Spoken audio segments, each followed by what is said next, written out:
At least it's annoying for me to do, and I feel dumb. Alright, here we go. Super Princess Peach, any percent, in 3, 2, 1, go. First thing we do here, we're just going to skip a cutscene. All it does is introduce you to the plot of the game, which is Bowser has kidnapped Mario, Luigi, and a bunch of Toads, and Peach happened to be out for a stroll when it happened, so she wasn't kidnapped like everyone else. And so she is the one responsible to save the day this time around. Nice little role reversal. And I mentioned it was Mario, Luigi, as well as a bunch of Toads. We are going to be saving a lot of Toads in this run. Specifically 3 in every stage, as well as 1 for every boss fight. And the reason we do that is because even though they look like skippable collectibles, the final boss does not unlock until we save every single Toad.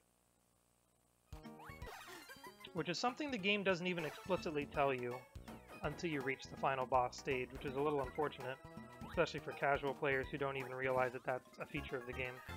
It is mentioned in the booklet that comes with the game, but for people like me that buy the game used, it's not going to come with a booklet, so you're not going to know. And with how long this game's been out, most people aren't going to get a booklet with it. You notice the main mechanic we're going to be using in this game is emotions, and they're all powered by the 4 hearts on the touchscreen. Unfortunately, I just missed that Toad with that shell throw, but we had a quick little backup I can do. Just jump up and whack it with the umbrella. We got a few backups like that here and there throughout the run. But yeah, so here's an example of using Joy Vibe, which allows you to fly and make tornadoes, which you can use to spin windmills and such. The other one you're going to see most is going to be the Gloom Vibe, the bottom left blue one. And the reason for that is Gloom is one of your fastest movements in the game. You've actually seen it a few times at the beginning of my run so far, and you're going to see way more of it as we go on. The other way we get fast movement is sliding down slopes like these and jumping off of them, and we maintain that slope momentum as we keep heading to the right. And conveniently, you actually maintain a lot of your horizontal momentum if you bounce off of an enemy or jump the moment you land. So I'll be doing a lot of that as well to conserve momentum to get through a lot of levels as fast as possible.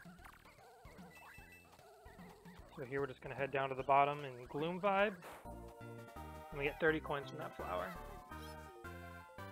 I'll explain the goal rings in a little bit here. Here, moving on to World 3, 1-3. I'm going to start off in Gloom. And you'll notice, even when I'm not jumping across gaps, there are times when I'm going to be jumping with Gloom Vibe. The reason for that, if you see in the top left corner, there's that yellow vibe gauge. It depletes as you use different vibes, so we actually need to be careful conserving vibe. I'm actually a little short on vibe in this room, so I stopped to get some from that enemy. But basically, the interesting thing about Gloom Vibe is it depletes your vibe gauge slower whenever you're in the air. So whenever we use Gloom, we basically jump as much as possible, because it actually conserves a significant amount. So next time I'm like hopping from the ground into the air, see if you can keep track of the vibe gauge, and you'll see it's like the speed of it decrease kind of spikes anytime I hit the ground, and then slows down again when I'm back in the air. And also, just so you know, pipes are the real final boss of this game. Sometimes they are just impossible to enter. An example here of using a vibe for puzzle solving rather than just movement. You spin tornadoes to blow clouds away, basically. And there's plenty of that using all of the emotions in the bottom, except for the bottom right one. The bottom right vibe, the green one, is Calm Vibe. It actually does not help with movement or attacking anything. What it does instead is heals you as you keep walking normally. So if you're ever low on health, you can just turn it on to recover some health. It's a bit of a shame vibe, I like to call it sometimes. Like if, you know, when you're doing speed runs, hopefully you're not taking too much damage, unless it's for an intentional damage boost, because taking the time to turn on that vibe can be time consuming. Because you can see anytime I turn on a vibe, there's like a few frames where the entire game just freezes. And we need to avoid that happening whenever possible. So I said I mentioned the goal rings. Every stage ends with that goal ring with different pictures or items sort of spinning around in it. Each one gives you a different amount of coins. Specifically, it goes the star is worth 50 coins, the flower is worth 30, mushroom is 10, and the vegetable is 1. So obviously we want to get, you know, big money as much as possible. So we want to get stars whenever we can. There are a few stages, mostly in World 1, where we have some movement to manipulate, like, the timing we arrive at the goal ring to guarantee we get a star or a flower, possibly.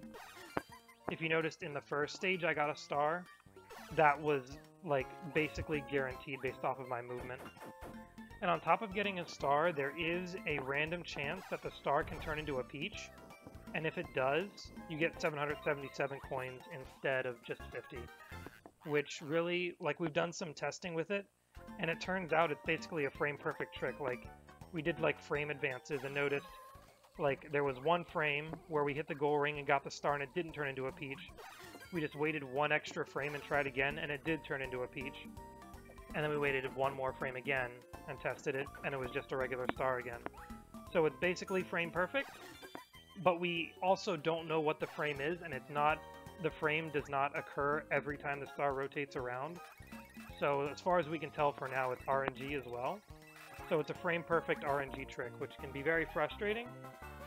Fortunately, though, the run is not, like, made or broken by getting that 777 coins. Typical coin collection, like, without getting it, and typically ends up being enough to be on good money pace in the run. And the specific need we have for the money is for 2 different shop visits we're going to do. The first one when I reach 200 coins. And what that does is it's going to allow me to purchase Floatbrella, which allows me to hover in the air like most video game umbrellas let us do. So as of right now, our umbrella, whose name is Perry, all he can do for us is pick up enemies and whack things, which is not typical umbrella ability, but you'll see as we go on, he'll get more powers, including that Floatbrella, which allows us to cross gaps and save on vibe in a lot of cases as well. Coming up here to a little puzzle section, I use the word puzzle lightly.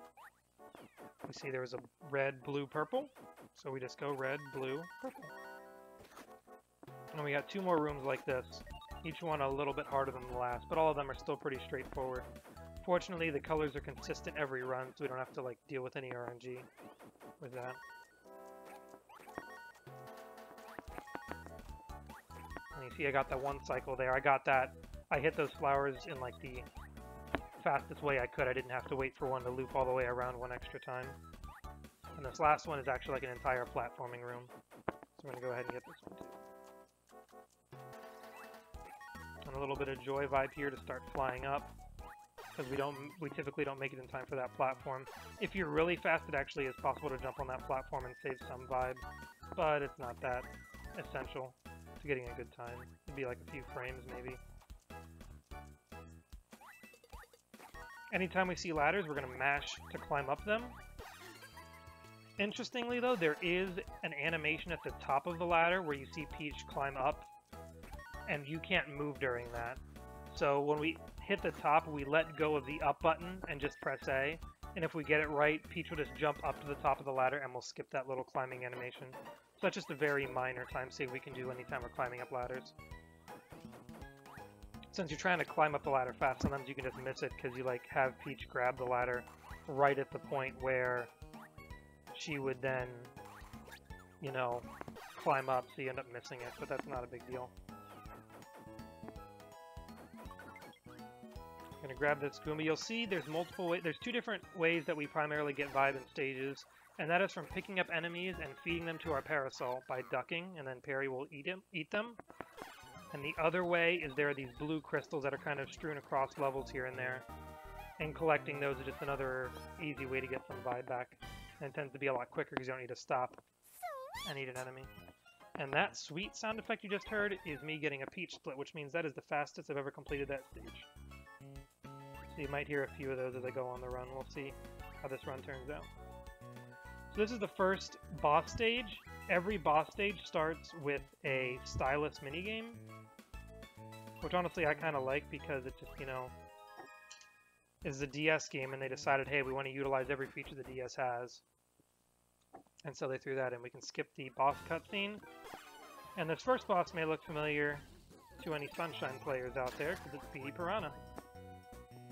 And similar to his Sunshine counterpart, we beat him in the exact same way, except with tears instead of water from a Flash Liquidizer Ultra Dowsing device. But it works the same way. One interesting thing I'm doing here, rather than tapping the vibe on the bottom screen to get out of it, I actually intentionally take damage, and that knocks me out of the vibe without having to deal with those few frames where the game kind of freezes while the vibe gets turned on or off.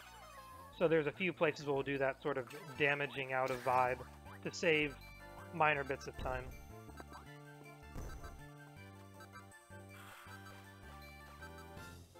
One last time. Alright, because I took damage there, I gotta be a little careful and not take damage again. There we go. And we're out of here. And here's the first Toad from a boss. And we're moving on to World 2. And fortunately, we got our 200 coins before getting to World 2, so we're actually on pretty good pace here, money-wise. I'm going to go ahead and buy Floatbrella.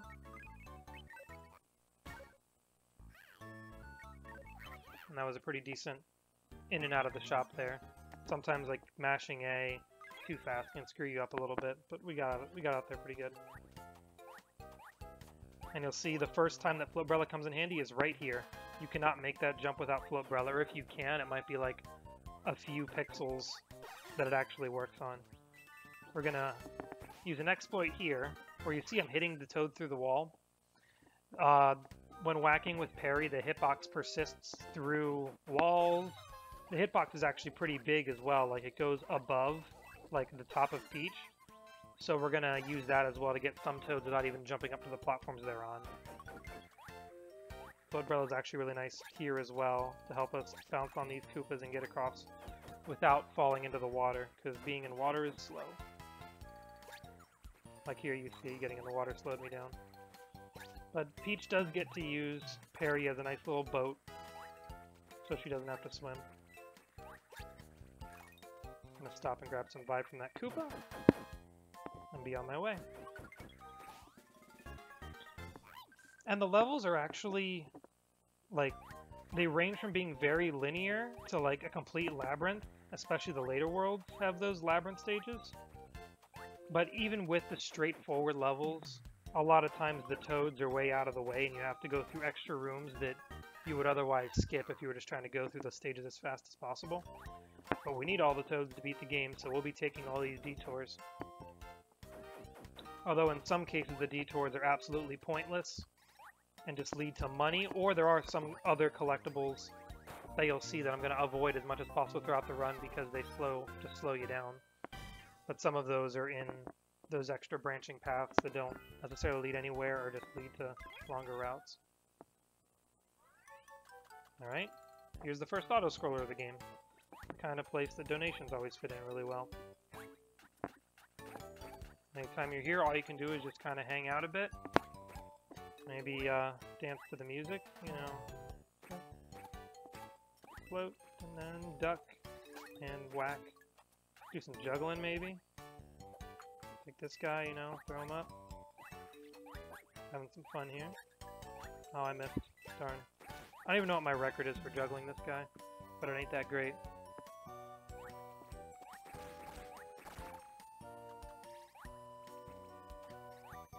We just got to get in this pipe as fast as possible, which I didn't do there, which means I successfully lost time on an auto-scroller. So shame on me.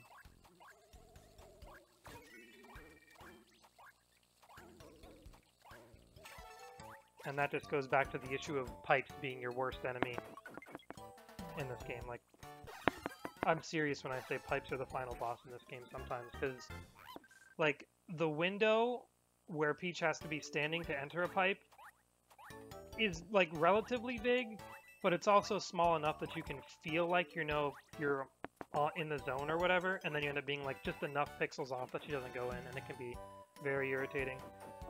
I'm gonna get rid of this Lakitu as soon as possible, because he can just be a nuisance in rooms like this. And I could be glooming through this room, but I actually need to conserve my vibe here, and you'll see why up ahead.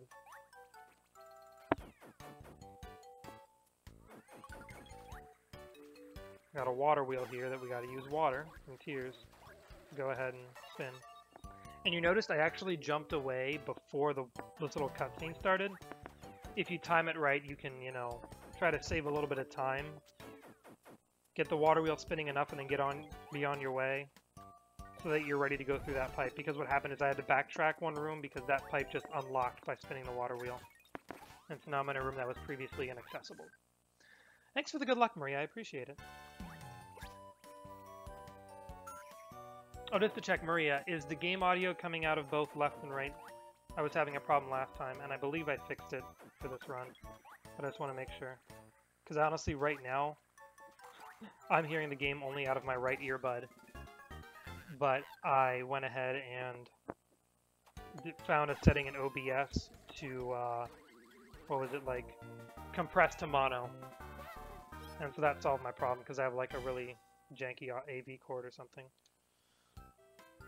Alright, so going on to World 2-3 here. And this level actually has a lot of interesting back and forth at the beginning, because there's actually 2 rooms that go to dead ends from this first room, both leading to Toads. The first one's up here in the top right corner. Gotta watch out with that platforming. I can do a nifty little Joyride skip here to avoid some platforming. Bounce onto that guy and get a Toad. So this is the only thing that's in this room, and it's just a complete dead end. So we just make our way back out, back into the first room. And interestingly, we need to advance one more room right here. And head down here to another water wheel, which once again I'm going to like get a little bit of water on it and then go ahead and start running to the left. Jumping into the spikes kind of slowed me down, but it's fine. Looking on the bright side, we actually skipped the getting out of vibe animation by taking damage.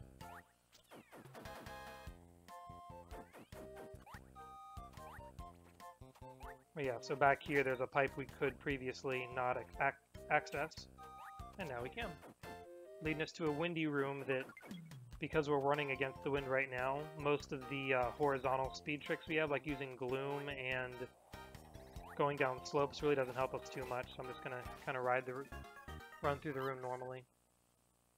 Also, the little vibe I did have wouldn't have got me anywhere anyway. But now we got the wind behind us, got the wind in our sails, we can just speed through that room. And now we pull out the Gloom and we say farewell to this room once and for all, because we've now been here like 3 times and I want to get the heck out. See, I missed getting in the pipe again, I was like a pixel off to the right.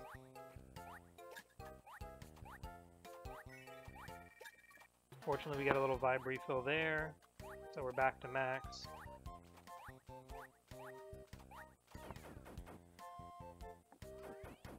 We gotta fight some more wind here.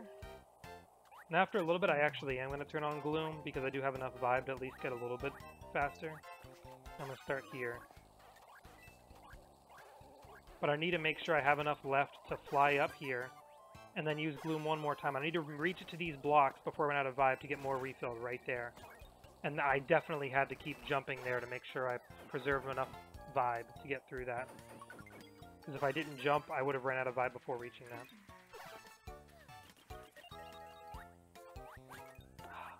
Screwed up that spike throw again. It is possible to get this Toad by throwing the spiky over that pipe. And that will just save you the time of having to jump over there yourself to free the Toad. But besides that, we got this level pretty fast.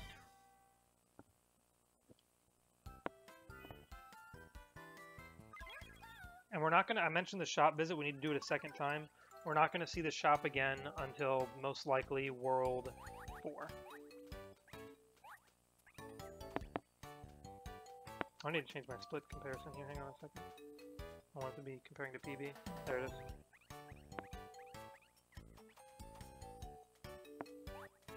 I'm actually that far behind, wow.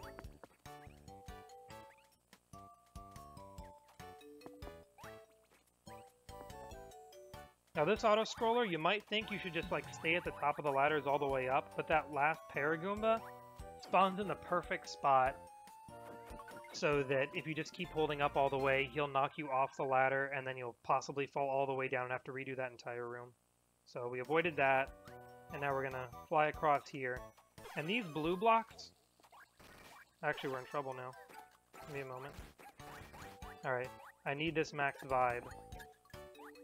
Because these blue blocks over here are just long enough so that if I didn't have max vibe here, I would not have made it across. And then I would have fallen and had to redo the entire room. Fortunately, I fell early enough that it didn't cost too much, but it is going to take some time off. Enough that you'll probably see it affect how far behind I am from PB, unfortunately.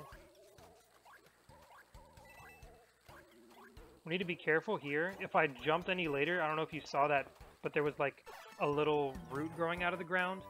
If my joy water sprinkled onto that, we would have had to stop and wait for a cutscene to watch a beanstalk grow. So I jumped high enough over it to avoid that, fortunately. And here, because I'm low on vibe, I have to grab this Goomba in order to be able to spin this pinwheel. And we can grab this next one and throw it at the toad box. You can see I actually threw it just far enough that it hit the box.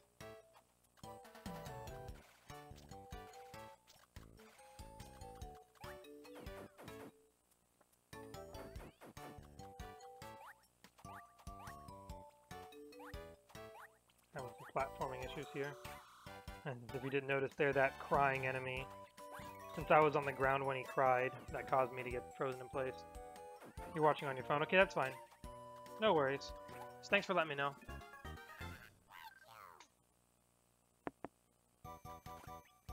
So you already are listening mono, so it doesn't matter. Alright.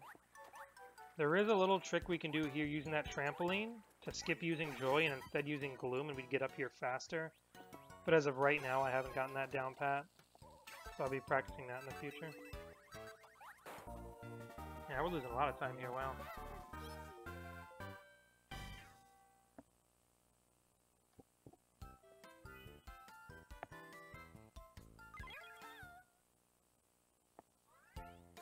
Alright.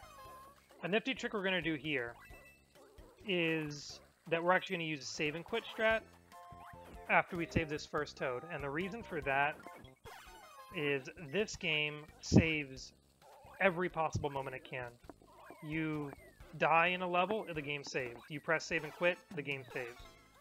It's very generous in that way, so I'm just going to save this toad. And rather than having to backtrack through this entire room before getting out, I can just start over from the very beginning. And that ends up being a lot quicker than having to backtrack in that room. And then we land in the water there to get out of vibe. I need to eat this Koopa real quick. I'm going to try a little trick here that involves getting like a pretty perfect jump. I need to jump just at the right time. I didn't get it. If I jumped early enough that I didn't crash into that question block, I would have made it up on top of it and been able to jump over to get to this toad box. Because I didn't, I just had to wait for this green moving block to kind of finish its cycle to access it. On the bright side, that does possibly give me enough vibe to have a little bit to do this next little section a little faster, because now I can cry through these blocks rather than having to whack them all. So there is a little bit of a give and take there that works out. Sound is coming from both of them. Awesome. Thank you, Maria. That is good for me to know.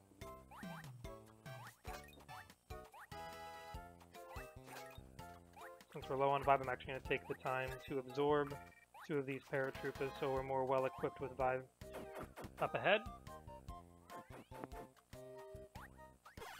We'll start using it now.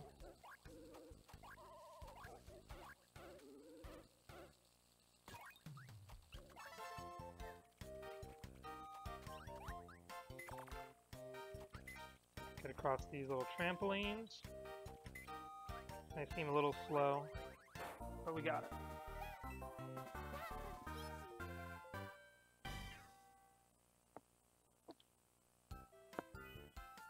And this next boss actually has one of the trickiest stylus minigames.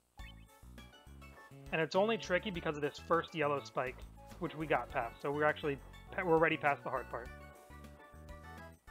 All I'm doing right now on the touch screen is just spinning the log Peach is riding, and as I spin it, it rises.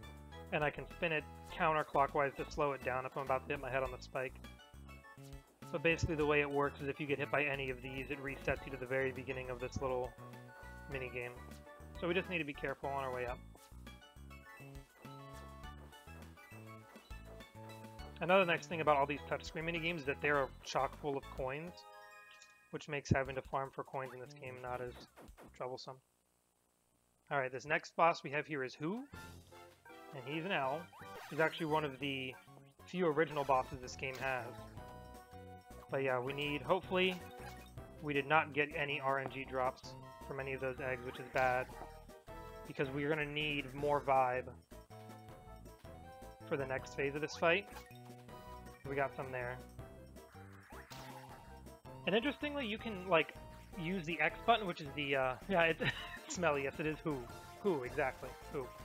We can use the pickup button as a way to attack bosses. It works on many of them, interestingly. But yeah, so now since I have enough vibe, I should be able to stay above our friend Who here, and just land on him for the last hit. So that second phase looked like it went by pretty fast, but it was unfortunately after a slow first phase. So, wasn't the fastest boss fight ever. But compared to PB, at least it saves a lot of time. And that's just because this boss can be tricky sometimes, and you can run out of vibe early, or he can like hit you and make you fall back down and cost you a lot of time. So, Who's Who? Yes, that one. You can get a lot of clever, tricky puns just with the word Who. You guys are funny. Also, hi Smelly, how's it going, dude? Resident world record holder. Alright, on to World 3 here, which is the Boo House world. So you're going to see a lot of spooky stuff. Or as spooky as a Mario game ever gets, anyway.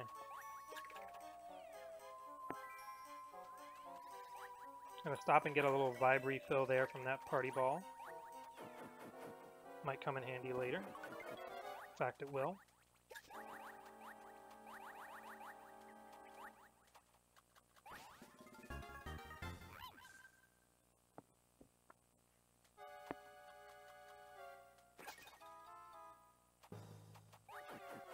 And then on the way back out, we're going to try to get some slope speed to jump through all this. Lost a little bit of speed when we landed there, but we still got through that room pretty fast.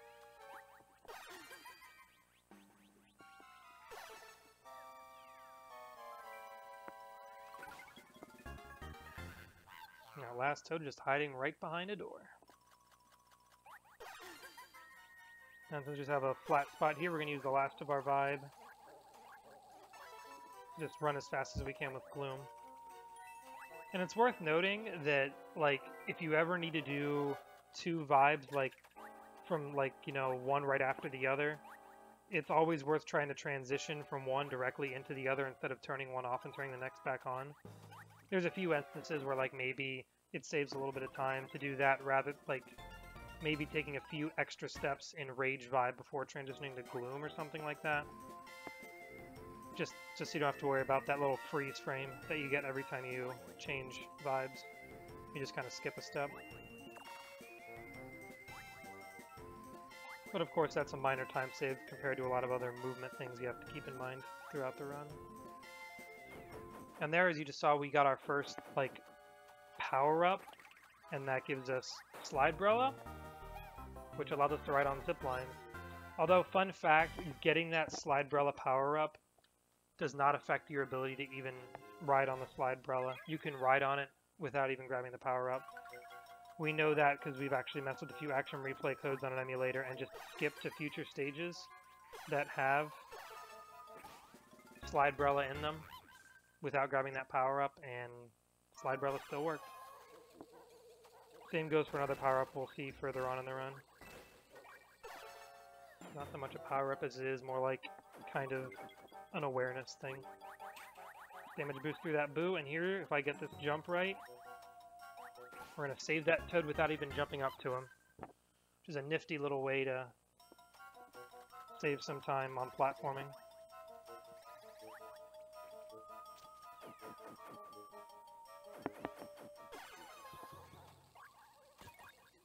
Another mini puzzle here. 4 torches. As you can see, the Rage Vibe sets us on fire, so we can use that to light the 4 torches.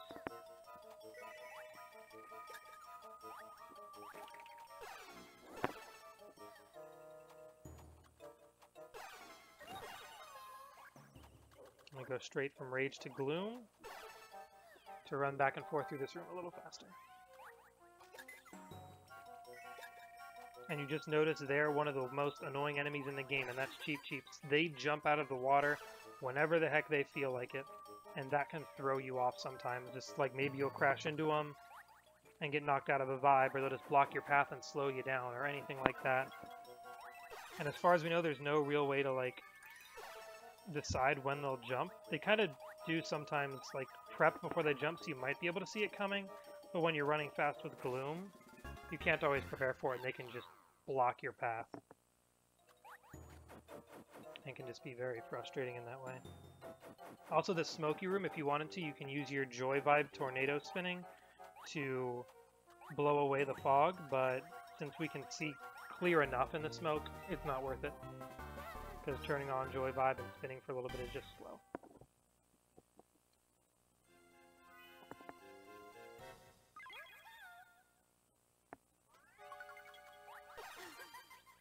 A little example of when Joy is absolutely required. You gotta go up without any platforms. So you actually gotta fly up there. Took a damage boost downward, which was unfortunate. Slowing me down a bit.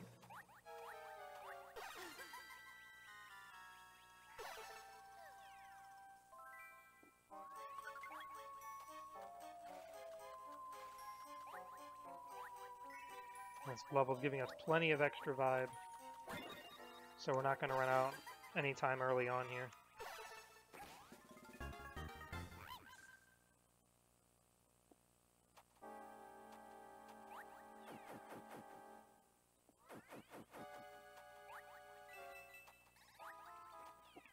Alright, another set of torches here. These are all in a big vertical room that we can just skip the platforms the torches are on and just kind of fall right next to them, just like that. And just light them all on our way down, which isn't too hard once you know the positioning for all of them. And you actually have like just enough vibe on your meter so that as long as you don't stop on any of the platforms, you can make it through that entire room and light all the torches with only one use of Rage Vibe. Otherwise, you'd have to fall down multiple times or have to keep turning your Rage Vibe on and off over and over again. Now this room is a little interesting in that you can't, like you would think, well, why not use Joy Vibe to get up there? But you see those little like blue circles, blue and white circles? They're actually little spirits that prevent you from using Joy Vibe. They just kind of block you and push you back down. So the game's like, no, you have to wait for this boo to get stunned by the spotlight before progressing. And that's just a method that the developers probably use to impose you, like kind of forcing you to solve different rooms the way they wanted you to rather than just skipping things, which actually happens a lot. Like there are a lot of places where we can skip a whole lot of platforming from Joy Vibe, so the fact that they force us to do that isn't that big of a deal.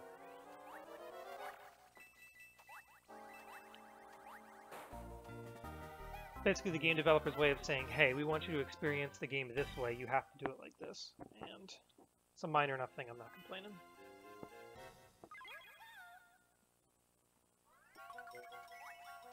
Dark room here, we could use Rage to just kind of lighten up the room, but it's not necessary. But what is nice to do is use a Koopa as a projectile to save a little time on movement, saving that Toad. And then we head down here into this pipe to another Slide-Brella section. Which is, like, as easy as I'm making these look, they really aren't that hard, but, like, there is going to be that one time every now and then where you just end up falling and have to reset the entire room, and these can be annoying rooms to have to redo, so you have to make sure, just, you know, be fully aware through those zipline rooms, because zoning out can really throw you off and can be costly. Now we got a little door maze coming up here. A bunch of sets of 3 doors. It may look tricky. If you pick a wrong door, it ends up sending you back to the beginning of the room. It actually spawns you off to the right. You have to fall down and go back up. Fortunately, the order never changes. It's always middle, right, right, right, left. So we just breeze right through that room. Another smoky room where we could use Joy to clear up the smoke. We instead opt to use Gloom to just run past it all.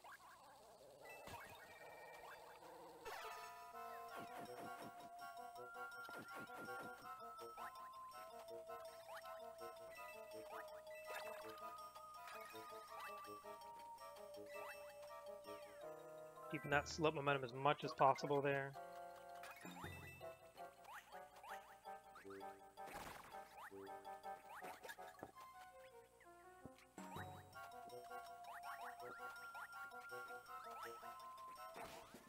You have to wait for the camera to scroll away from Peach and back after freeing the Toad. That's true.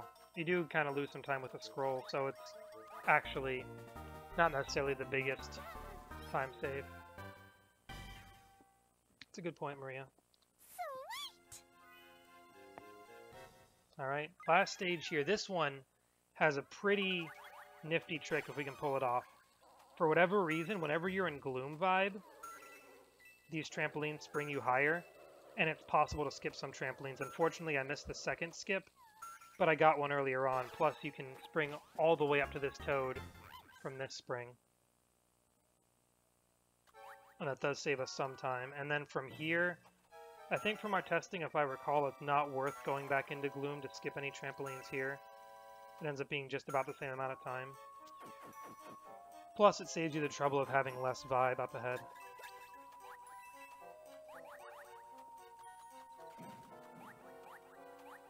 If you've noticed, there are these weird reverse boos in this stage.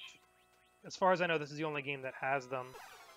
They're boos that, rather than, you know, the typical thing is you look at them, they freeze. Instead, these guys freeze when you're looking away, and when you're staring at them, they come at you. So I kind of think it's cool how the game threw in a new version of a classic enemy.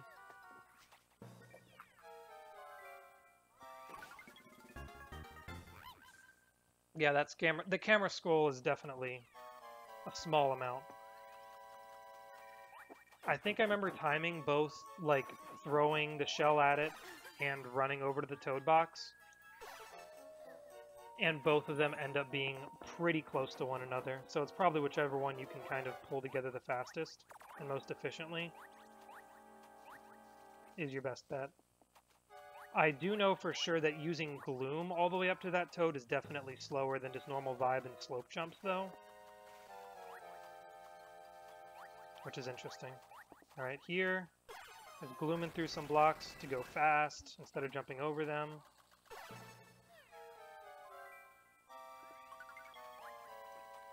And we got this room. Jump over that puzzle piece, and all of these doors just reset you to the top of the room, except the one to the right of the heart there. Which it's nice that the game supplies you with a very convenient visual cue. Look for the heart and go in. And then rather than, like, resetting the room, like going back to the beginning, you can just fly back up here and get on out. Which is something, something that I didn't know in some of my earlier runs. And as I noticed when the world record was smelly, McTroll did it. It's like, oh, that is a lot smarter than what I do. It's a nice, really cool thing that we have in our community is, like, communicating amongst one another, discussing, like, even what you hear me doing right now, a little bit of, like, strategy discussing. Like, you know, what's the fastest route? You know, what's a little faster here or there? And everyone pitches in with that. You know, we got a Discord that we talk in. Like, people just post videos saying, hey, I found a slightly faster trick here, or like you'll see in some stages, we're going to skip a whole bunch of the level just because there's a pipe that, like, skips a lot of the stage or something like that. And that was found by one person and spread the word, and yeah. We got a pretty good team of people working on this game, trying to optimize it as much as possible. Next minigame here, I'm just using the stylus to swipe away a bunch of boos. Nothing too complicated, and it's a lot of free money. I'm embarrassed to say there was one run where I let a boo get up to the top screen and hit Peach, and I had to redo this entire thing. I think at one time or another I have failed every single stylus minigame at least once. It does add up for every every time it happens. Yep, that's true. Alright, next fight we have here is King Boo, who you may recognize from many other Mario games as well. And unfortunately, I just got the worst RNG for this first hit. At least for the way I moved through the stage, it was the worst RNG. You see there's 4 torches. With every hit, 1 more torch goes out. So now the first time there was only 1 that was not lit, now there's 2. Unfortunately, we have 1 on the left and 1 on the right. It's even worse, the 2 top ones. So I'm getting very bad RNG right now, and I'm basically getting the slowest Boo fight possible. Now 3 are going to be unlit, and I think I didn't hear that one light up, which means that... Yep. There we go. And I'm going to actually heal up a little bit here, because it's actually not going to cost me any time. Because getting out of Calm Vibe does not freeze the game for a little bit. So if you ever use Gloom straight out of another vibe, Calm straight out of another vibe, it ends up not wasting any time. That's like the only time that it's safe to do it and not have any issues. And you can see I'm also damage boosting off of King Boo there to make sure I don't run out of vibe and also save time on getting out of Rage Vibe. But we're definitely losing time here just because all that time loss was purely RNG. Possibly a little bit to my movement, but if so, that was not a significant part of it. Alright, now we're going into World 4, which is the Volcano, Fury Volcano.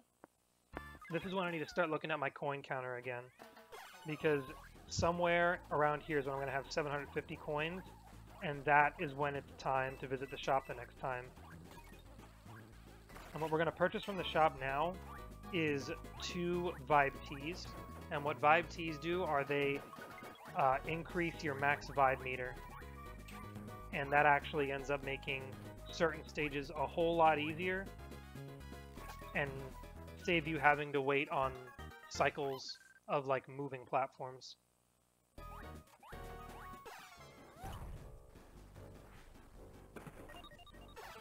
And the newest puzzle mechanic we have now are big red switches that can only be pressed when you're angry. So you'll see a number of those throughout this world.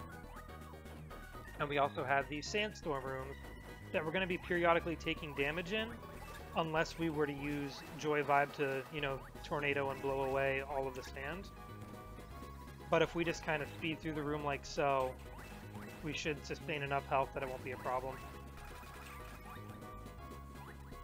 So we have three hits left, which is pretty good coming out of there. There's a boat that we could ride across this lava, but alternatively, I'm just going to do some damage boost because that boat is slow and we want to go fast. And here, this toad, you can see it was blocking the path. This is one of the few toads that are absolutely unskippable in this run, like when playing through the game casually. Like, if you beat this stage, you had to have gotten that toad because he blocked the way. Which is something I'll talk about when I do a narration for a low toad run of this game. But we're doing any percent, so we need to get all the toads, so we don't care that it blocks the path. Because we don't feel like we're going out of our way for it. It's right now we're like, oh, sick, yo, free toad, what's up?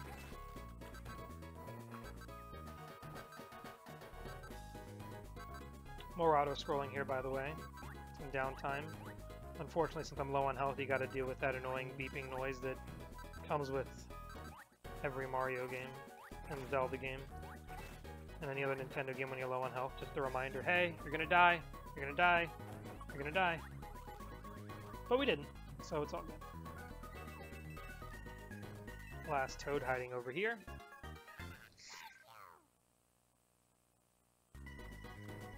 And we can fly up. And gloom across and do some jumping to conserve vibe. And make our way down to the goal ring.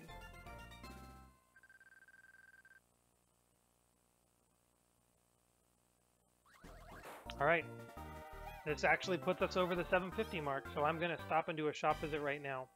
I'm not entirely sure when I did my shop visit in my PB, but it was probably later, so the splits may look a little wonky for the next few stages, just because I'm a little, like, off time or whatever. But once we get to, like, rolled 4-4 or 4-5, it should kind of even back out.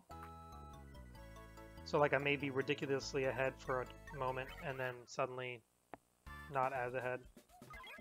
Also, I had a very slow menuing there, which is unfortunate. I might have lost like 1 to 2 whole seconds just because I wasn't like pressing A fast enough. Yeah, if you saw we got a mini game, that's what it said at the end of that last stage. There are 3 of those mini games that you unlock throughout the run, and they just block your path. The game doesn't let you skip them.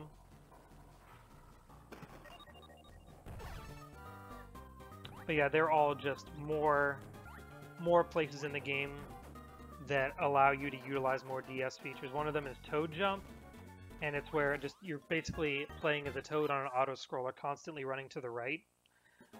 But instead of like jumping, using like an A button or something, you need to blow into the microphone of the DS, and that's how you make Toad jump.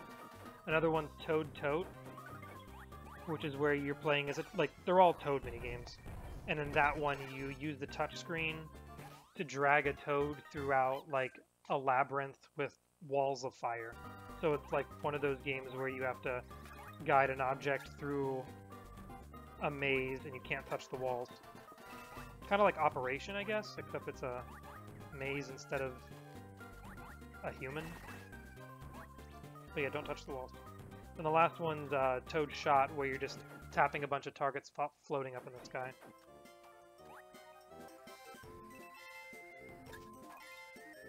There's more features the game throws in to remind you you're playing a DS game with 2 screens, a stylus and a microphone, and a touchscreen.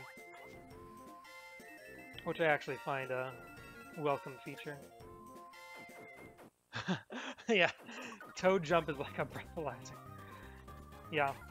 Fortunately, with the 2DS that I have right now, with where the microphone is placed, I'm actually able to just kind of rub my thumb over the microphone, and that registers as me blowing into it.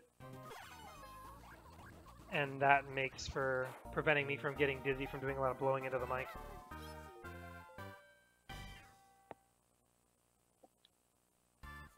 Alright, looks like based on the way my coins are and stuff with how behind I am, maybe my PB did get the... No, I'm behind now because I stopped and had to go to the shop. So, yeah, continue, like for now, just kind of ignore my splits for a couple stages.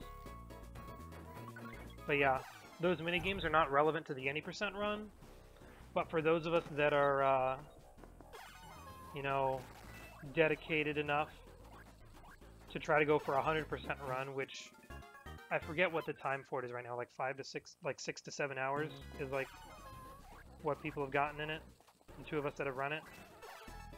For those of us, that's when having to do those mini games comes into play. And so being able to not have to blow into the mic, but instead kind of just rub your finger across the mic does make for a lot less stressful minigame playing, because there are 10 rounds of it. So you could be getting a little lightheaded after that much blowing into a mic.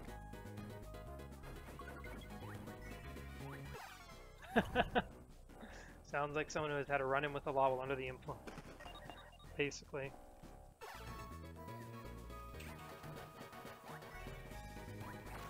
Another sandstorm room. The thing we gotta watch out for here is, since the platforms are a little, like, more precarious here, you just gotta watch out for the knockback from the sandstorm damage, because it can, like, knock you down and down to the floor.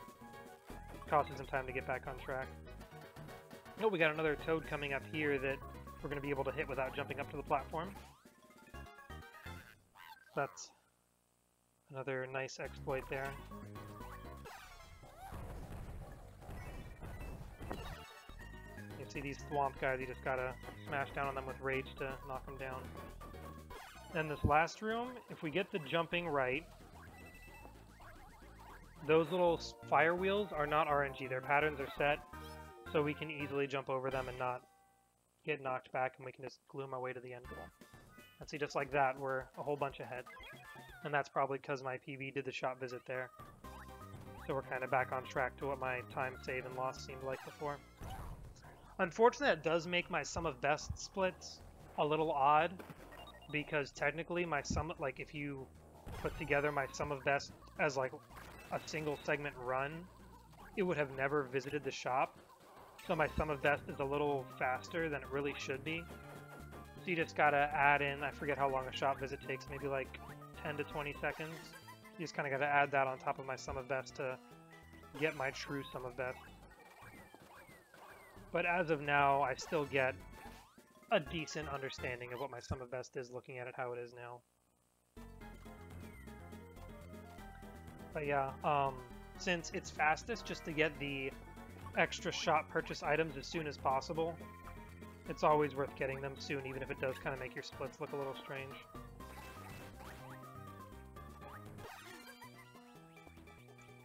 Skipping some puzzles here, we could have waited for the magma to launch up that platform. But instead we just kind of flew on up and a lot quicker.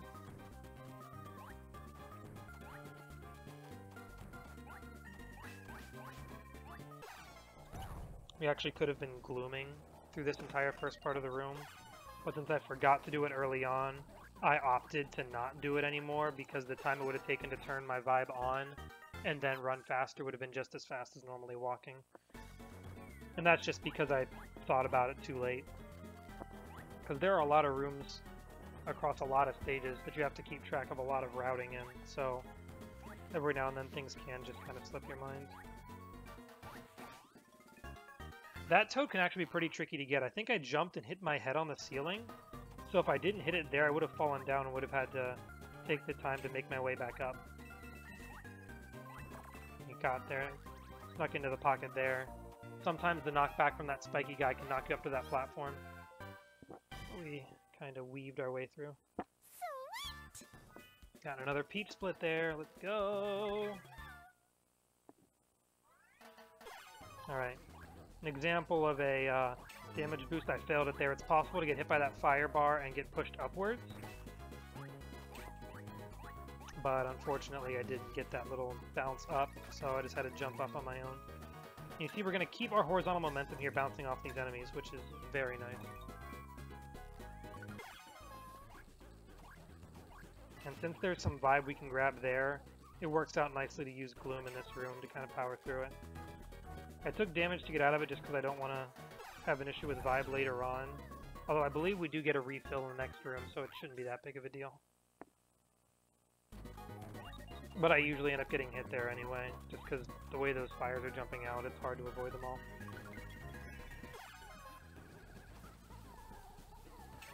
Alright, fortunately we got that right. There's like, if you time it right, you can put out that little fire guy with Gloom with like just enough time before you take damage and get knocked out of your vibe. If not, you'd have to wait. You'd have to like turn on Gloom a second time. But I actually was able to get my timing just right, so it worked out. I gotta be a little careful for the rest of the stage because I'm low on health for now.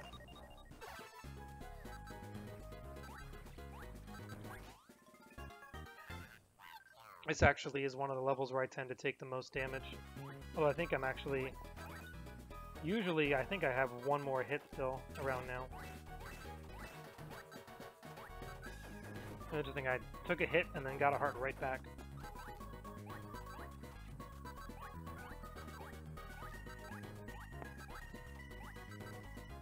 This guy's coming with me.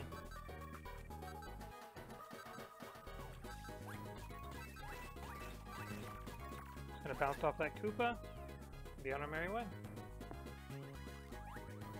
And this last room is kind of boring. It's just, you come out of the door, there's the goal ring. I'm out of here.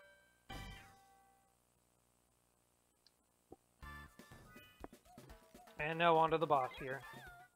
This is the last original minigame, then they're gonna start looping. Gonna see some old ones again. So instead of swiping boos, now we're tapping rocks. So it actually looks pretty similar to the Boo one, but the way you get rid of these obstacles is a little different. Still getting a lot of free coins though. Although at this point, any other upgrades you can get don't really save that much time in the run, so we don't stop for any more shop visits. We have discussed getting the Pound Umbrella, which is like a hip drop power-up, to like maybe descend down vertical rooms a little faster. But as of now, we haven't incorporated that into runs because we don't know if it actually is going to save time. So the Wiggler fight is all about flipping Wiggler over with these little plunger things, making him angry, and then he starts charging. And you have to wait till he calms down before you can hit him again. Fortunately, there we go. If we flip him over while he's angry, he'll calm down sooner. So we use that to our advantage. And then we just kind of rinse and repeat this process. Hit him in the face, and I can take damage out of there. And the timing, like there's a set like visual cue that I use here. When the quake starts happening a second time, right there, that's when I turn on Rage Vibe to flip him over. And fortunately, because he's a long worm creature, caterpillar thing, there is a decent window that, like, if I turn it on earlier than usual or later, I still end up making it pretty well. So it's pretty consistent to get. So now for his second phase, he's just gonna throw some poison powder up in the sky, which we can blow away with Tornado, which also makes us invincible to the falling rocks. I'm actually gonna heal up a little bit. So it really doesn't cost us too much time to blow away the poison smoke, just because we can transition straight from Joy straight into Rage.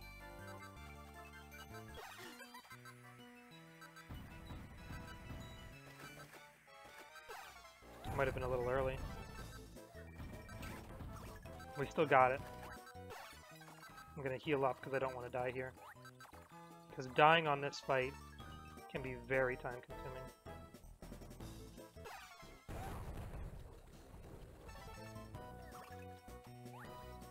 Since I ran out of Rage Vibe there, you saw I had to go around to the top to bounce on him. But we didn't die, so it's all good.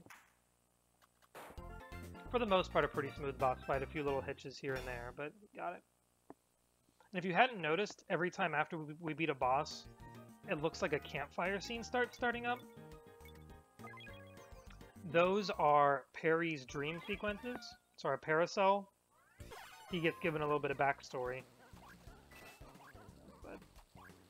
And basically what we learn is that he had a grandpa that he was taken away from by these two evil, like a witch person and his minion. But after they took Perry from the witch, they're like, ah, this is just a useless umbrella, who cares, and just kind of throw him to the side of the road. And so he just left there.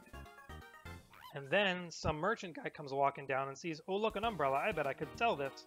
And so he picks it up, and time goes on, he's trying to sell it.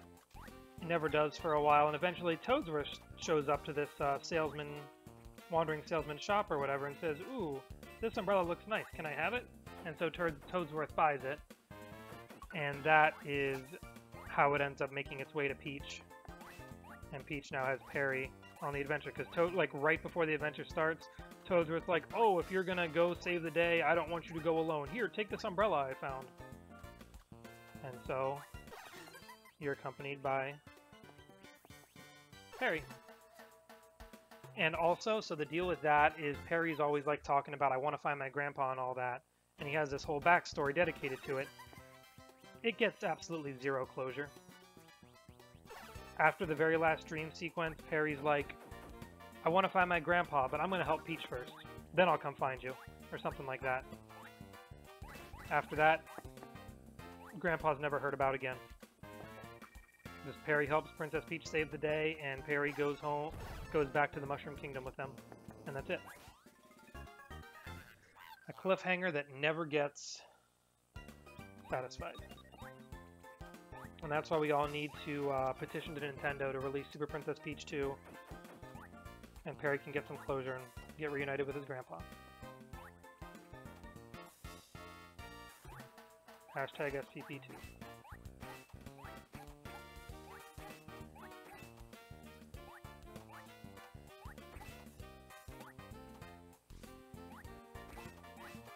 Also, auto-scroller here. Hope you guys love auto-scrollers.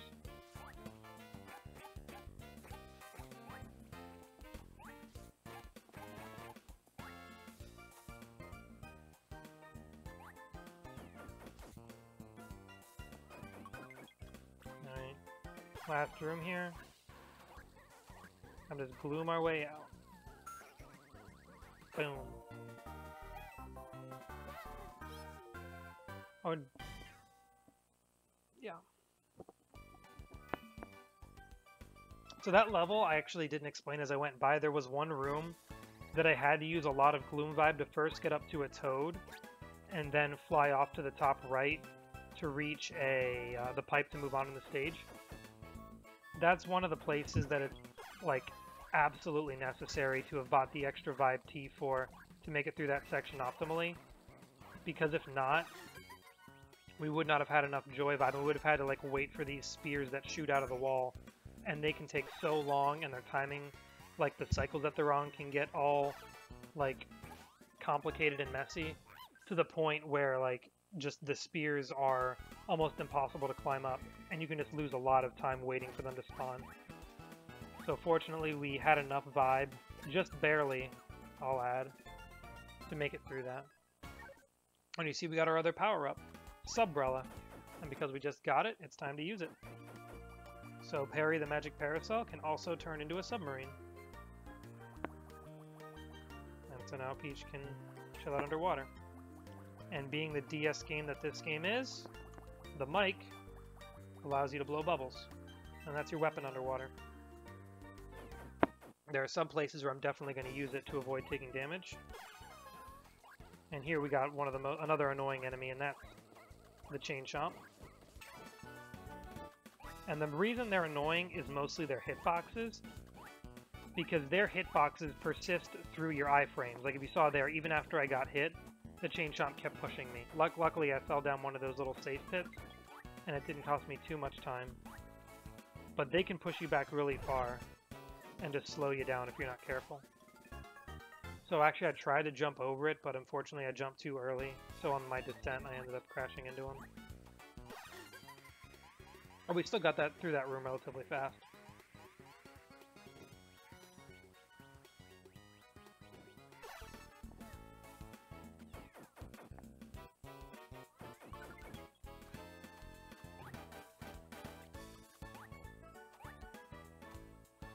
Alright, here we just gotta wait a little bit, go down this sand. The reason we gotta do this is because look, there's a toad hiding down here. Some of these toads get themselves into the most ridiculous situations. And unfortunately, I failed to mash A there. And this last room, if I can get it right, has a pretty nifty use of the Gloom Vibe to jump over a bunch of water and fishes using these cloud trampolines. There we go, we got it. Because if you don't do that, you can fall in the water and try to jump back up and get knocked back by those bouncy clouds, get hit by a Cheep Cheep, and a bunch of other annoying things, so we just completely avoided that altogether.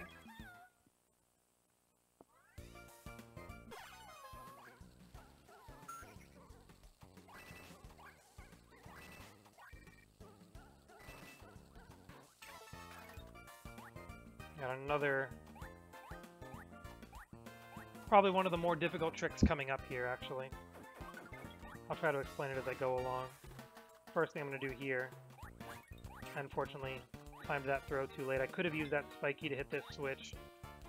I would have been able to go through this room a little bit faster, but it's pretty minor, so we're fine.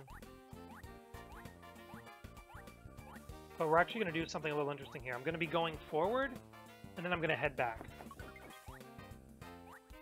And that's because we skipped a toad there, but that's because we're going to come back and get it in a way that also leads us to a pipe that skips a lot of the level.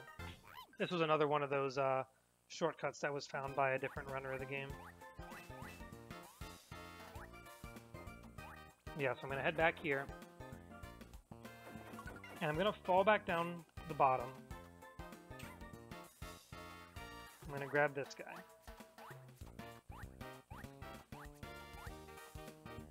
And if we can get this right,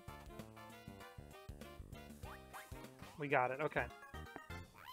So you see, I threw the spike ball guy up there, and that got me the toad, and now I can keep riding that spear, and just head on up through this pipe, which skips like 2 or 3 rooms in like a minute plus in this stage. I'm gonna heal up a little bit. Play safe. I'm okay with this. But yeah, that trick can be a little tough just because if you're off with the timing of throwing that spiky shell, the spike shell won't get up there, then you'll miss the toad, and then you have to drop down and get all the way back up and try again. And without the spiky shell, if you get the toad, you then have to like drop back down, go back up and ride the spear again. So by getting the spiky guy first, we're basically skipping an entire spear cycle, which is very convenient. Auto-scroller submarine section here. Demonstrate some blowing into the mic. There you go. Blowing some bubbles.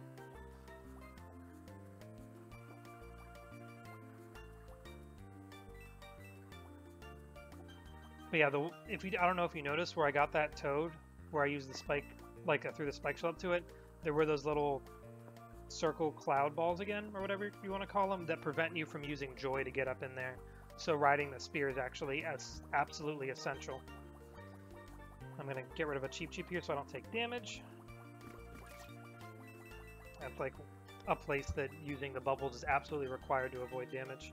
Like even if you went down in this fork in the road, you would have run into a different fish that would have damaged you if you didn't destroy it. And then we got these guys, these urchin things. The nice thing about them, the cycle that they're on is always consistent every time you play, and it's always that they're above you. So you can just kind of stay low, get in that pipe, and get the heck out of there.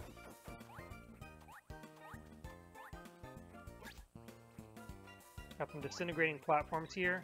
All you have to do when you're standing on those is hold R, so Peach will walk slowly, and the platform won't disintegrate. Although you'll also lose your momentum and go down to slow walking momentum unless you jump as soon as you land. So we always try to do that whenever possible. Jump as soon as you land. Just in general with any kind of momentum conservation.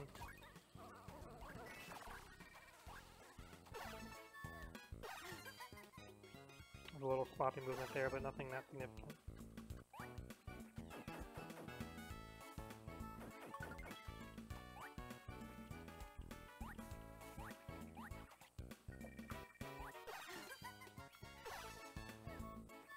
And I heard you guys like auto-scrollers, right? We got another one here. I guess one thing I can talk about while I'm here, just to kill some time. I'm sure some of you may or may not have noticed. Some of the enemies in this game can probably look really familiar, like very familiar, even if they're obscure enemies. Like in World 4 we had some of those Rexes from Super Mario World. There's also some of the Hammer Bros you see in Super Mario World, the ones that are on like 2 floating blocks with wings. There's little ravens from Yoshi's Island.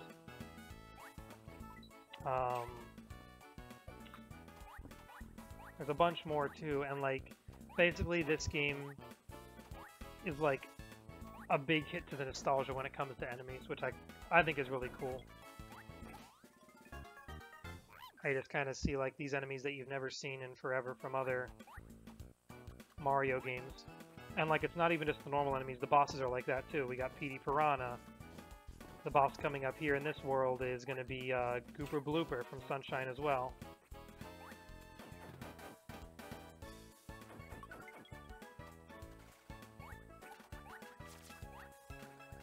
See if I make it a little tight squeeze there. I was actually one of the fastest speeds breaking through those blocks. Unfortunately, since it was those middle blocks, the timing for getting in there was a little rough. So I lost a little bit of time.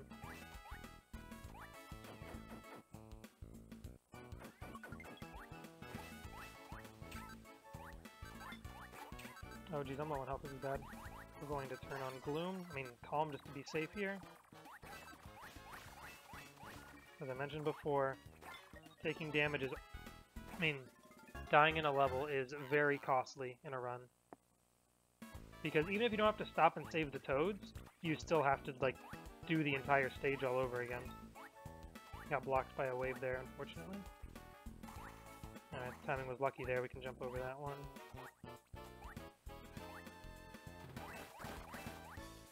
But yeah, I'm totally okay with using Shame Vibe if it means not dying. This room, when you first play it, can look like a huge labyrinth. There's like a whole bunch of different ways you can go. The right answer is go right so you can fall, and then head left. I think I've seen a few people play this game casually, just kind of get lost in that room and are not sure where to go forward, and they just kind of keep doing loops around.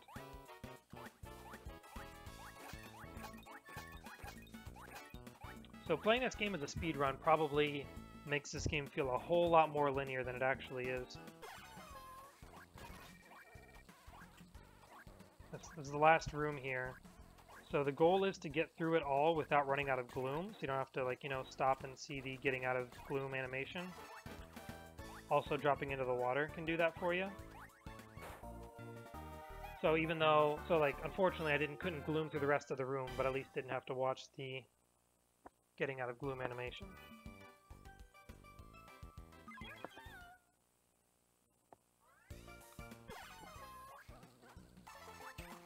And that's an example of poor platforming right there.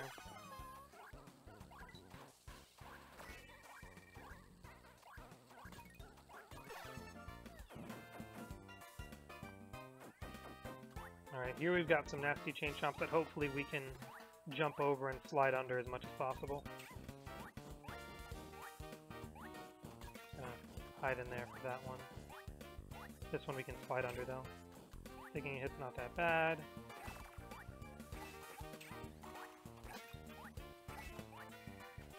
And coming up we have another really huge skip, which is going to be really nice.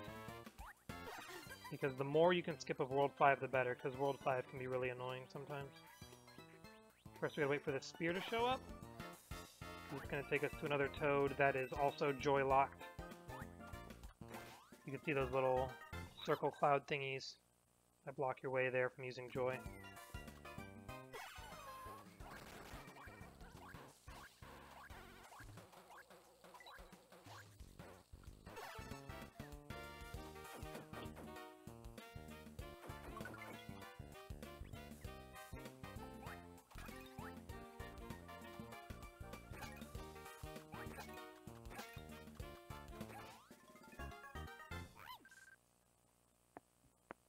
Yeah, so after this submarine section coming up, we're going to actually fly up to what looks like kind of a hidden secret pipe.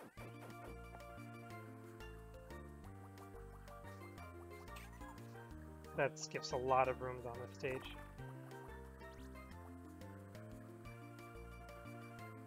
Unfortunately, it also skips the third toad, so we do like a little bit of backtracking. Fortunately, it's only one room back, so it's way more optimal to do this. We just jump up from here.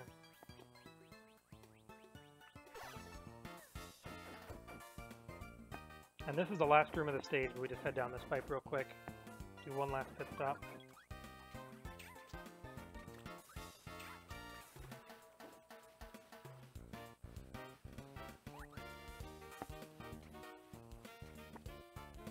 Just gotta head to the left here. Drop down, and we use, you've seen a couple of these sand pillars.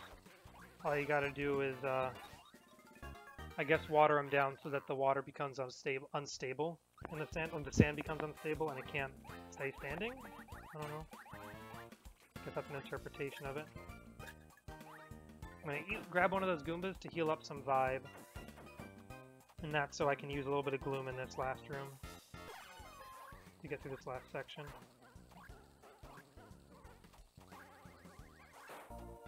And I barely had enough gloom to make that happen. So jumping there conserved a lot of my vibe, which was very convenient. Alright, next boss. And like I said, minigames start recycling. It's back to the log rolling from World 2. This one is actually a lot easier, because the timing for the spears is so convenient that basically you can just keep spinning all your way up and you won't get hit. Except this last one the timing for it can be a little risky. You might be able to beat it, but I always wait and let it go by. Because I do not want to have to redo that. I think I mentioned this earlier, but the next boss we got here is Gooper Blooper. And he works very similar to how he does in Sunshine, where at least the intended way... I know it's a little different for speedrunning Sunshine. I'm having a little bit of bad luck with this tentacle. He's not attacking me. Basically, like in Sunshine, is to pull the 4 tentacles off. Here you just hit the 4 tentacles so they go away. And unfortunately, because he attacked me so slow, and now he's like doing the wrong attack with the goop spitting, I'm not getting a chance to attack him. So that was a very slow first hit. And as far as I know, it was not my own fault. It was just he didn't feel like attacking for the longest time. Yeah, just from here, it's just this pattern over and over again. And to try to get him to attack sooner, you do want to, like, get under his tentacles, I guess?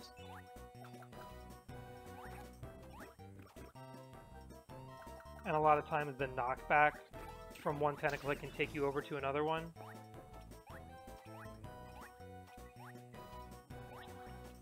So I do utilize that. So I go here over to the right side, so I'm ready to get hit by one of these. I'm just going to stay over here on this right one. And you do need to watch out, because one of his attacks actually grabs you and stuns you in place for a significant amount of time. And I am getting really unlucky with these attacks. Because sometimes, instead of doing that short spurt and then the long set of ink, he'll just go straight to the long set. But that is not happening right now.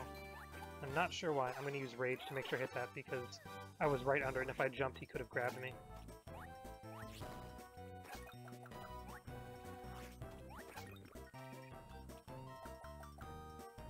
So as far as I can tell, this is very slow, but for no fault of my own.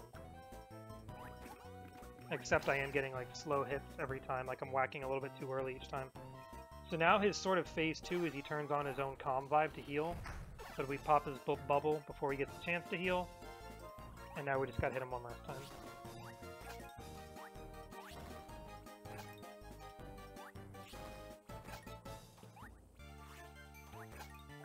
So that was a pretty good set of hits there.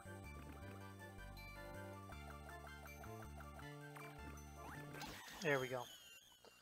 Wow. So you can see how much RNG can affect this boss fight. I went from being 20 seconds ahead to being behind, mostly because of RNG.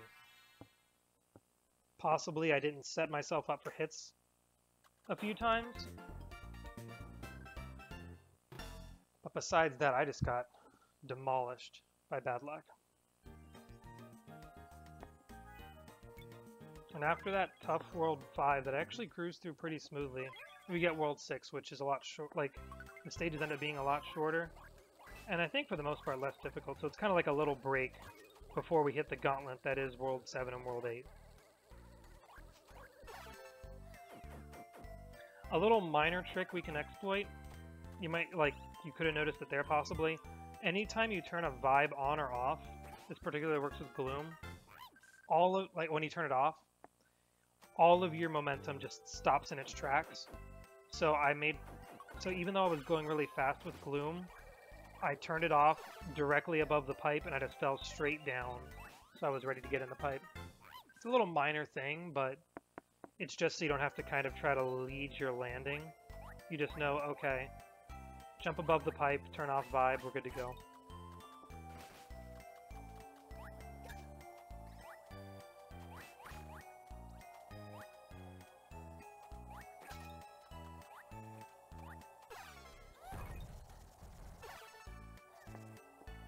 See how much seconds? I lost 30 seconds to that boss fight. I'm still, like, astonished by that. I think that's the worst blooper fight I've ever had. I might have to have Smelly McTroll look at it and let me know if he's had one that bad before. Got another minigame. There's Toad Shot. I believe that's the last one we get.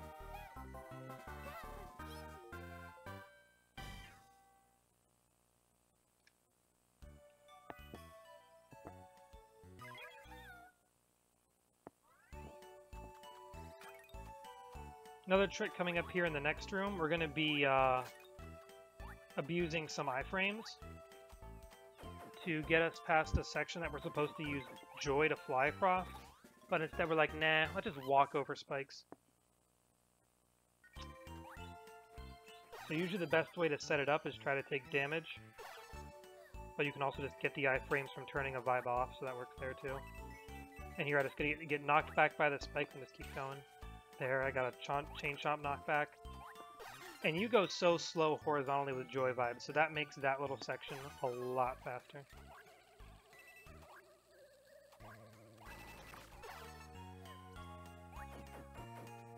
Another struggle entering a pipe there, you can see.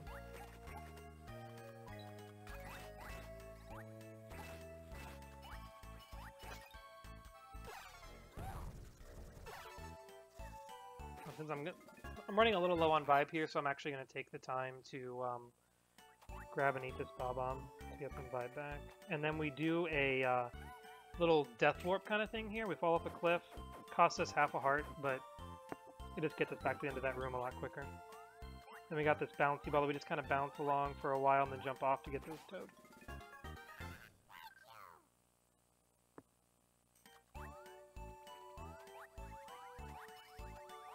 That's actually the only time you're going to see that ball this entire run. It is in other rooms in a few different stages, but none of the stages we care about. At least none of the rooms we care about.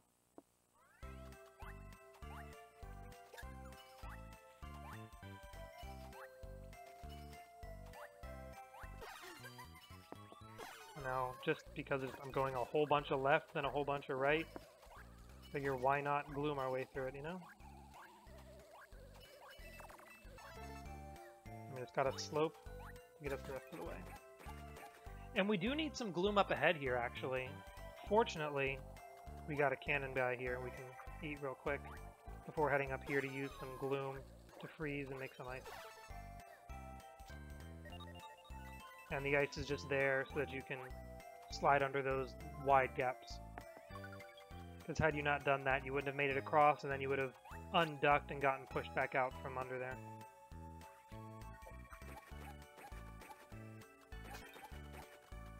Now the hitboxes for these snowmen, combined with the slightly strange hitbox for parry when you're whacking with them, make it so it can be tough sometimes to get 3 clean hits on a snowman to get it out of the way. So you just gotta be a little careful. If you mash it too fast a lot of times, it just, the snowman won't go away or one of the hits won't read or whatever. So that's something to keep in mind with crossing by those snowmen that block your path. Another way to destroy them is actually running through them with your Rage Vibe on, and it gets rid of them in one hit. But that also takes the time of turning Vibe on and off, so overall it probably ends up balancing out to be pretty close to equal amount of time. And whacking it also saves on Vibe, so that's a plus it has over using Rage.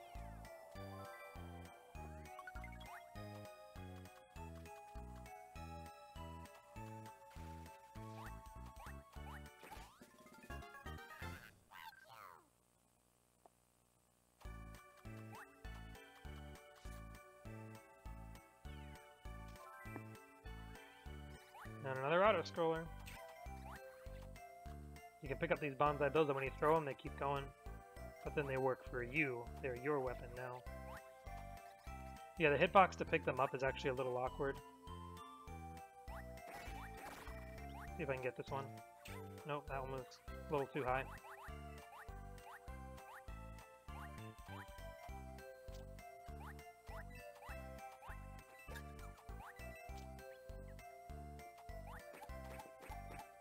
Oops.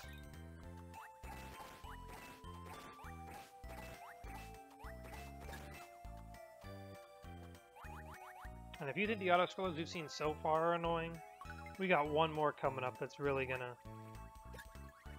be a bit of a pain. It's either the longest or the second longest one, but it's also just not that exciting.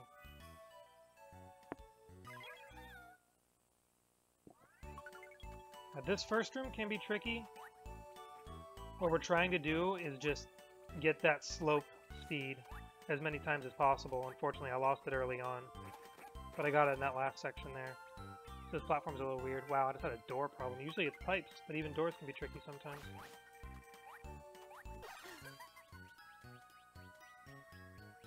I mentioned pipes are the final boss.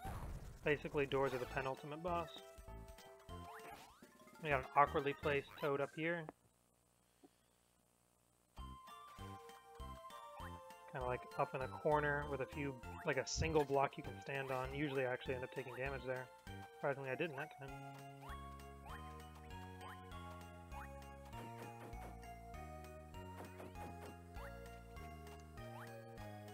Now this auto-scroller is definitely a nice one to kick back and refill some vibe. And jam like this.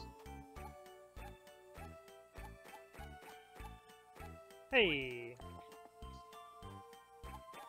Now we're gonna walk slowly just to kind of learn. Oh no, this is a sleeping one. Never mind. I thought this guy was one of those sleeping hammer bros. If you walk slowly when there's an enemy that's sleeping, they won't wake up.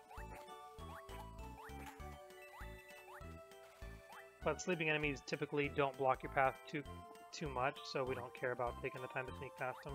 We just kind of wake them up and ruin their days.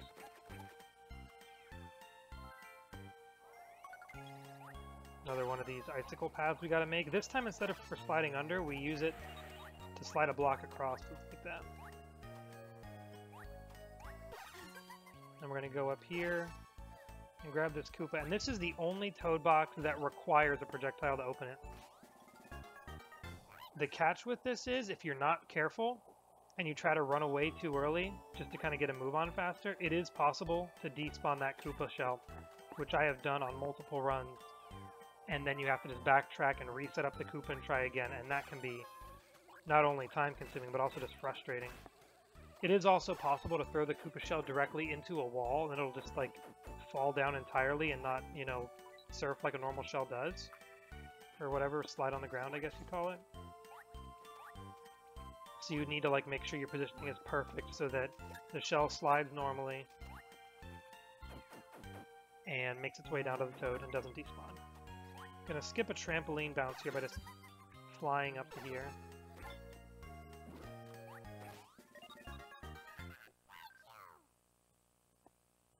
Get that toad and get this spring. And this spring is gonna allow us nothing because I accidentally threw it at a bad spot. What I could have done is allowed us to skip a few platforms that we'd have to go up here. Instead we're just using Joy to make the rest of the way up.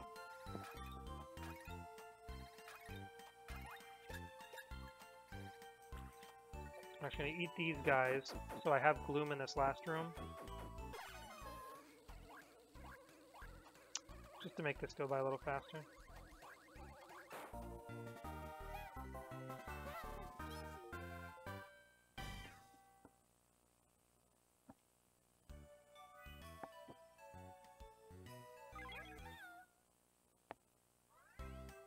Alright, here we go. This is one of the most frustrating stages in some ways. The most frustrating thing about it is just how long it is, and like, at least during my first runs, how long it takes to get to the first toad.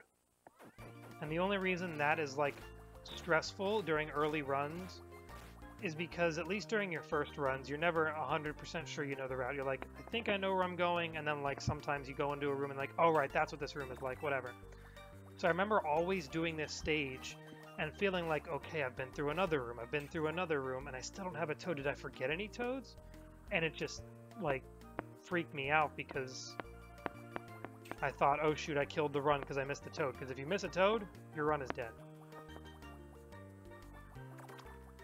But now that I've done enough runs, I'm aware of, like, what to expect when I enter the stage. So it's not as stressful, but it still kind of gets to you. But you'll see how much the stage just keeps going.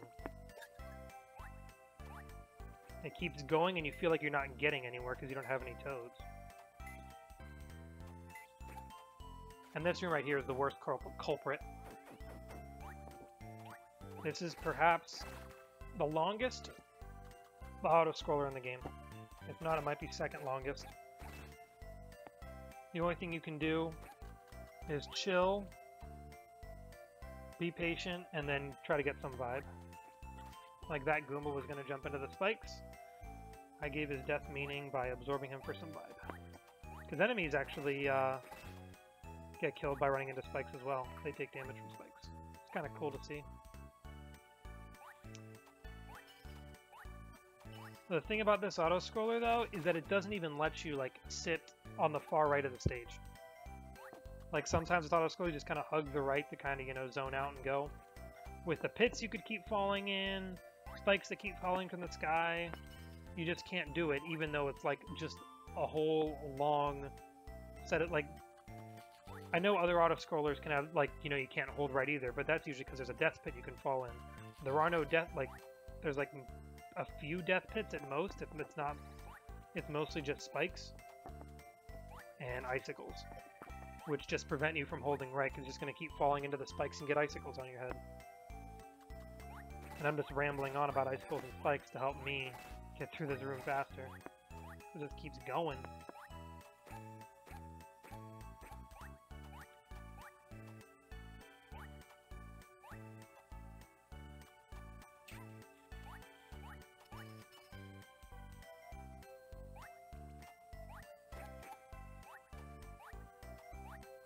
And we're out of there. See, we're now 3 minutes into the level, and not a single toad in sight. Not until we reach this set of icicles. And then suddenly, the programmers were like, oh shoot, we made a stage and forgot to put toads in, quick! We need to make one last room with toads in it, go! And so there's the first toad. And we go in here, and this leads us to the second one. After some glooming, of course. There's always glooming, gotta have that gloom.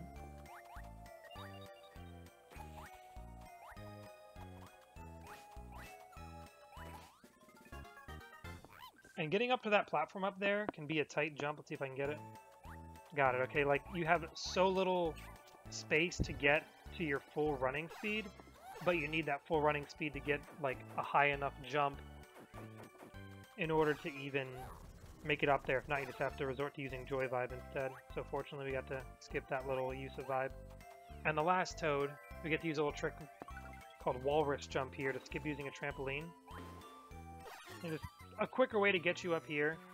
You just have to be careful and make sure you have enough Vibe to first, you know, fly the rest of the way up and then blow away that cloud.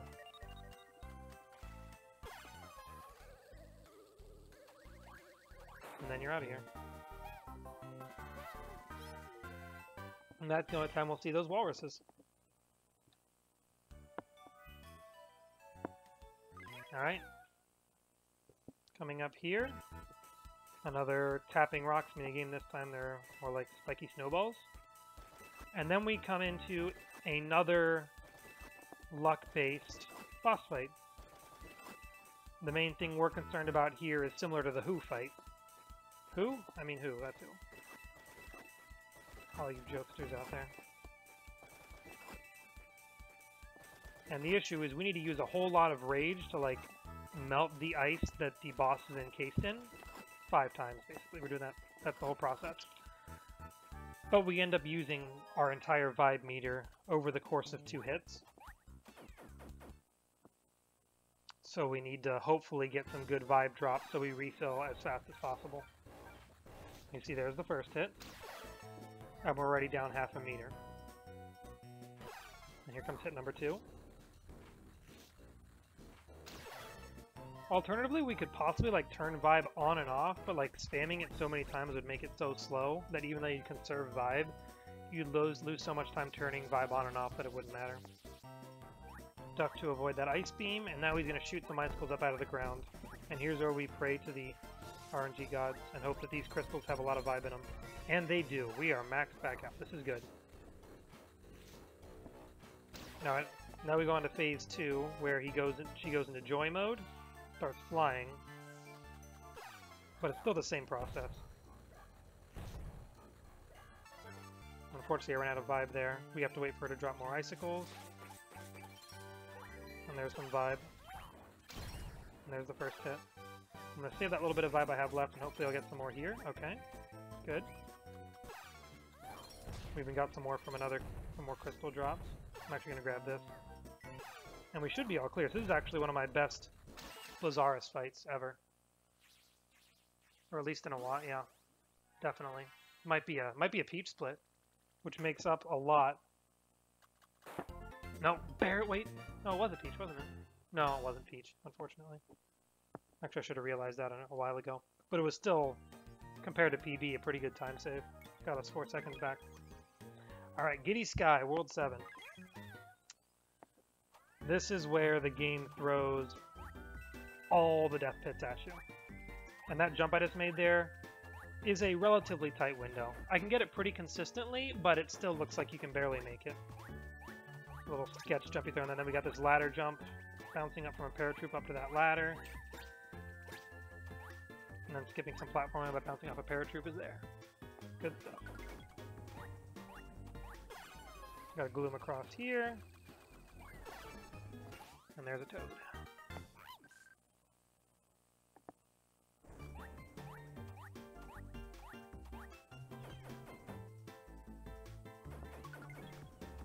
And although I could gloom through this room, this is one of those instances where conserving vibe definitely matters, because we're going to need some later, and we're going to grab some extra there.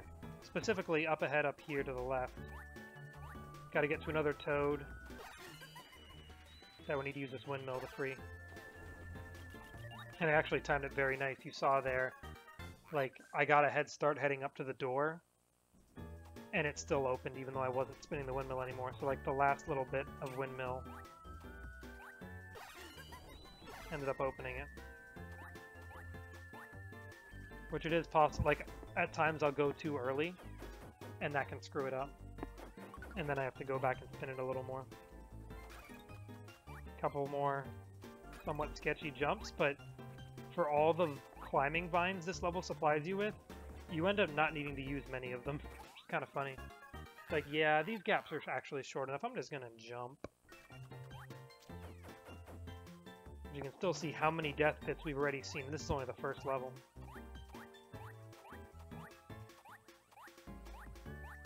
Here we are going to use this vine to get a little extra height before turning on Joy Vibe. We're done. We're done jumping up. When you got vibe, jumping's overrated. Boom.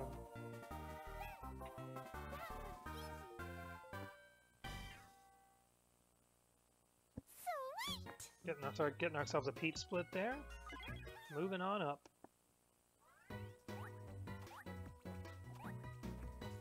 Alright, I mentioned that the chain chomps have really nasty hitboxes.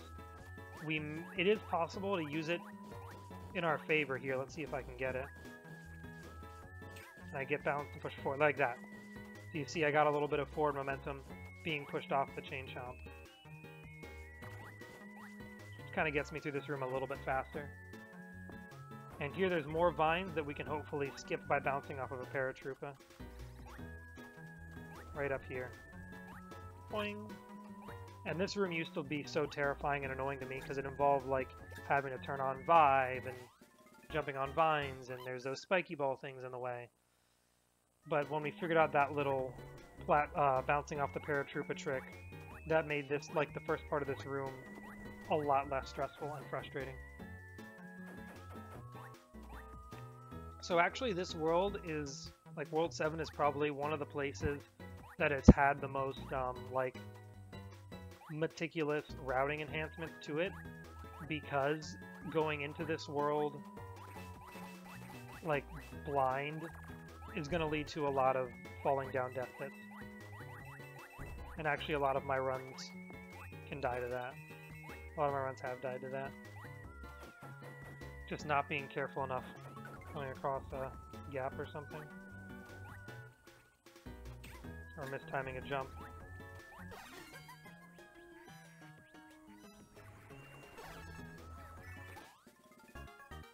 It was a little unfortunate time loss, being a little slow to blow out that cloud.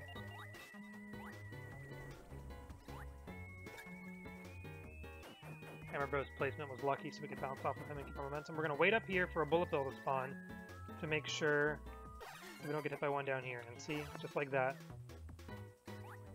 a pit tried to end me. Fortunately, Joy Vibe can save the day.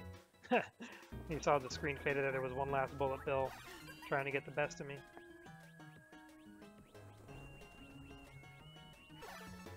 That's why bullet bills are up there with Cheep Cheeps as most annoying enemies, because they're like the time they spawn can just throw you off and you get hit.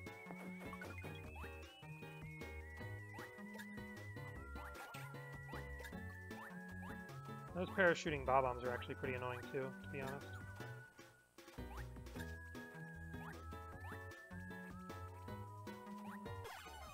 We're just gonna gloom the rest of the way here and go.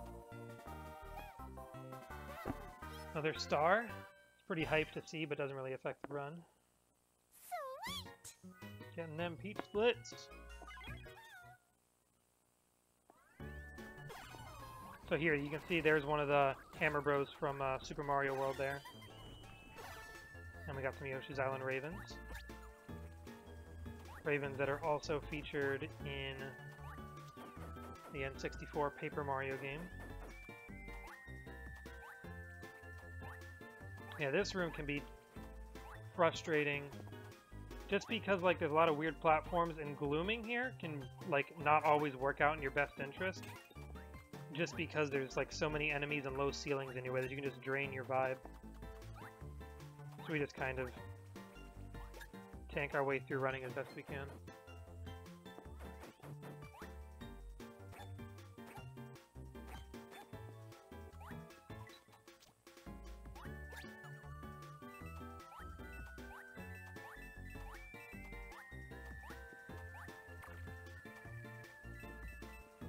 And more auto-scroll waiting. The best.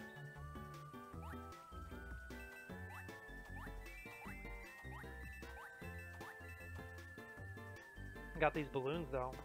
Interesting thing about them is when you jump off of them, they start to rise. You'll see us use that a little bit up ahead in future levels.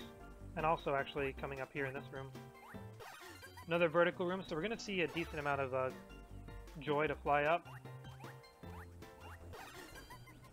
But to me, I don't want to run out of vibe. I'm going to get rid of him so his little mini Goombas don't affect me. Because those mini Goombas can be really annoying, because when you get them latched onto you, you cannot jump. Or your jump is like basically pointless. And you have to use a vibe to get them to get off of you.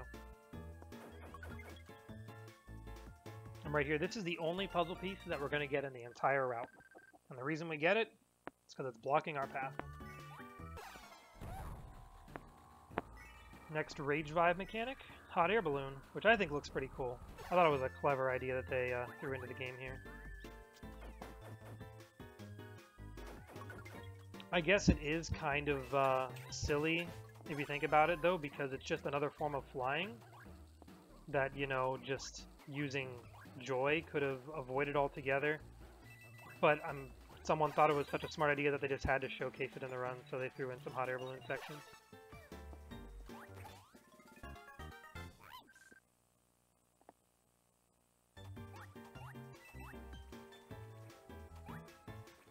And I think it's clever, so I'm cool with it.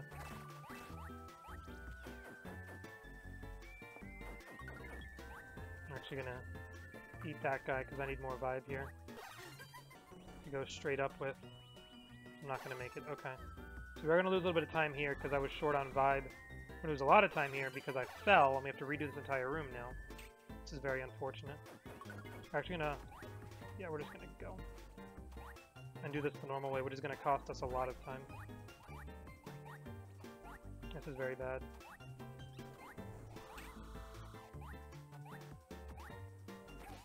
The alternate way to do this room, if we had enough vibe for it, we would have just used joy and flew straight on up on the left side. Yeah, so you can see we're losing 20 seconds here to that.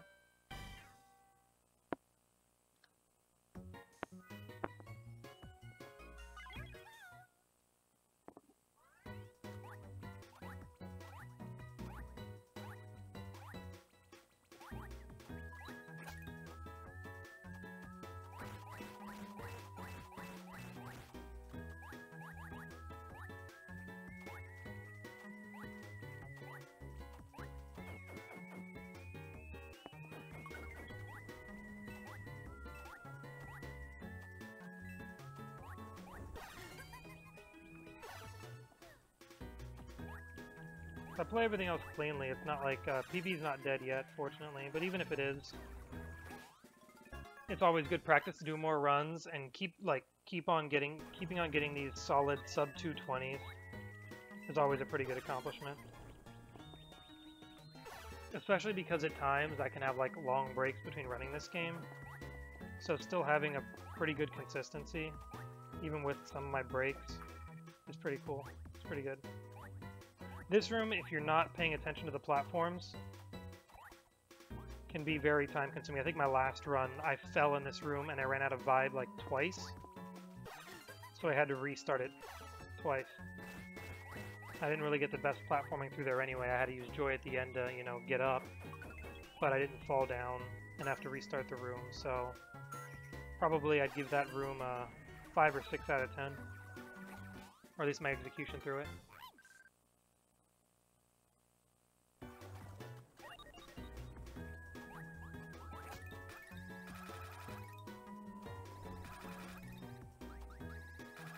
There's Booty Slide and a bunch of Goombas here. Booty Slide Goomba Massacre.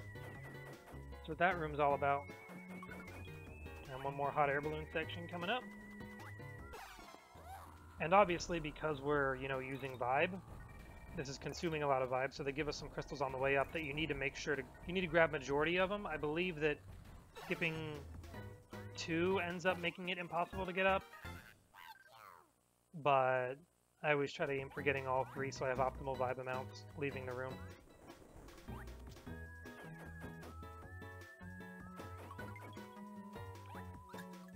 And one would think this might not be a bad place to use Gloom, but that little leaf thing I just passed right there is the reason why we don't.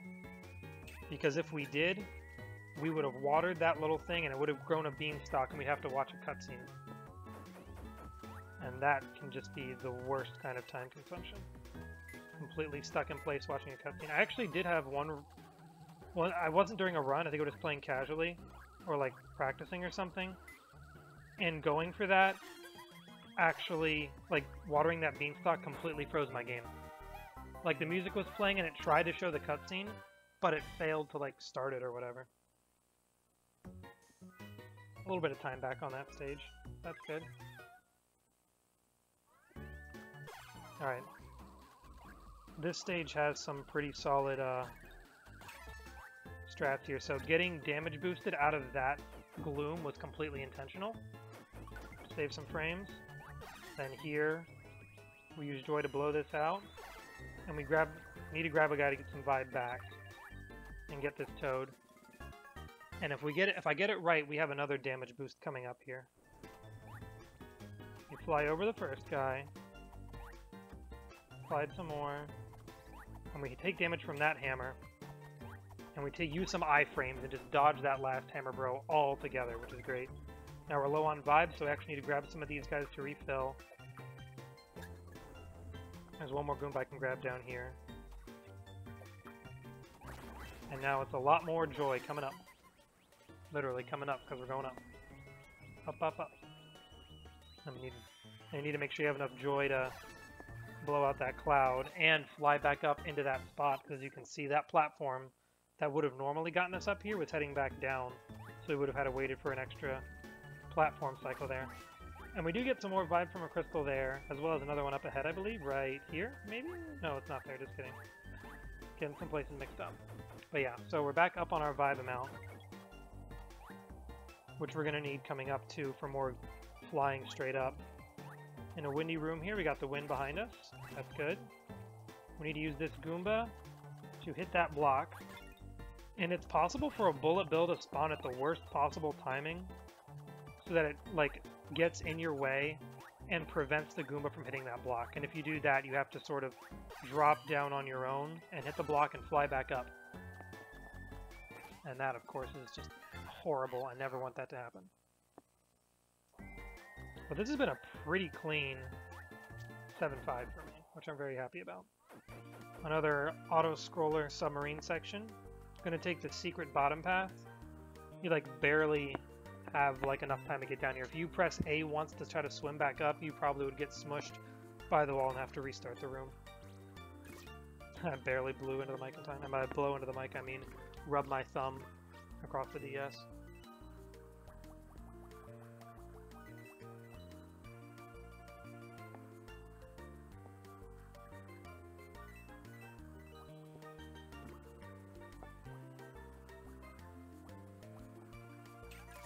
That time I didn't even get it in time, nice. But it's no big deal either way, because there's only one room left and we're just going to gloom through it.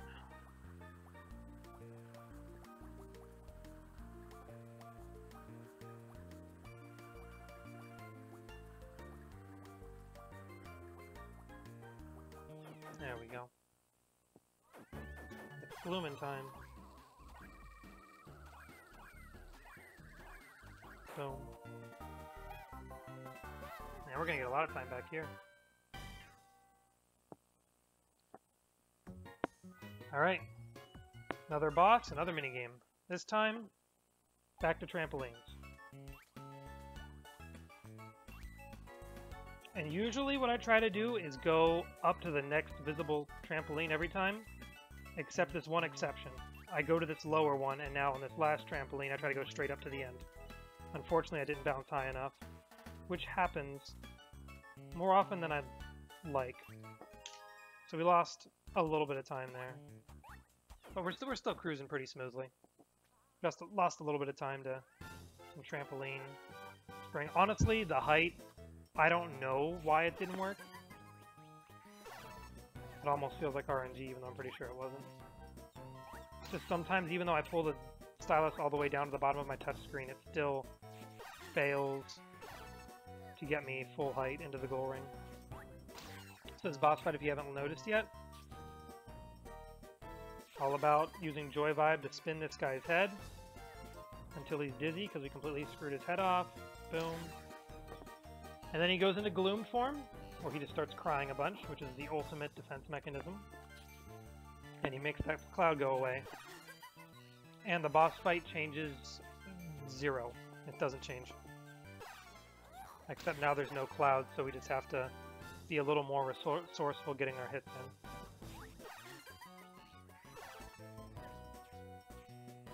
But only a little more resourceful. Yeah, and we are going to lose some time just really to that trampoline, not even to the boss fight so much. Hey look, we saved the Green Man? Who's the Green Man? Why, that's Luigi, of course. And World 8. This is where the game just turns into a labyrinth all of a sudden. The levels are a lot less linear. You have to go a lot more out of your way to get to some of the toads. And it takes almost a half hour to get through this world. And not to say it's like hard casually, but it definitely is the hardest set of stages casually. And finding all the toads in this world can be pretty hard just because of how obscure some of their locations can be. But being the speedrun that this is, we know exactly where to look for all of them. We're actually right now going through another, like, labyrinth of doors here. The way this first set of things works is you come out of a door, and then there's 2 doors. One door takes you to a toad, and then the other one proceeds you closer to the exit. So we just did that one room full of swamps to get a toad, and then went forward. Now we're going to get another toad from this auto-scroller. And then we're going to head on forward again. And then we got one more sidetrack place to go to get a 3rd toad. And that one's got these giant swamp faces in the background that we have to be very careful when we're dealing with.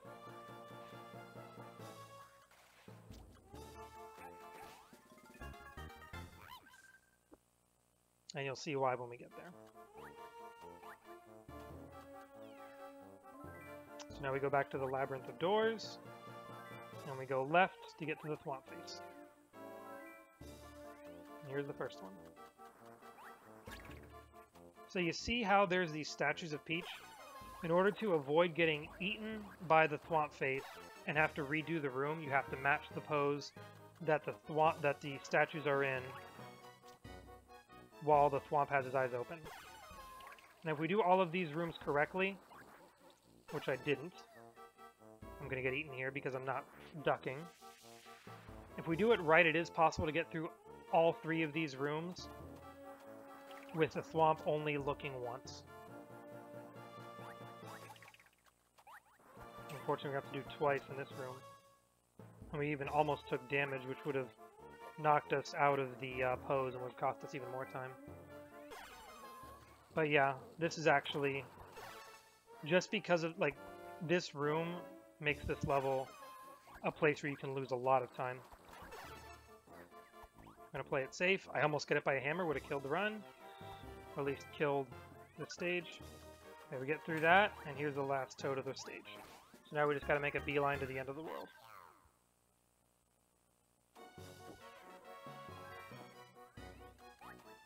So, 3 doors, we pick this last one here. 2 doors, it's the top. And then it's the bottom. I'm gonna take this hammer bro for his vibe. Start heading up.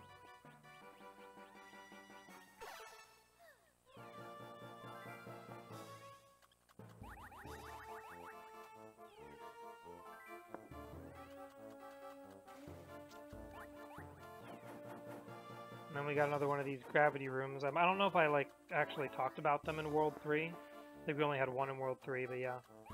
We'll see a number of these in World 8 here.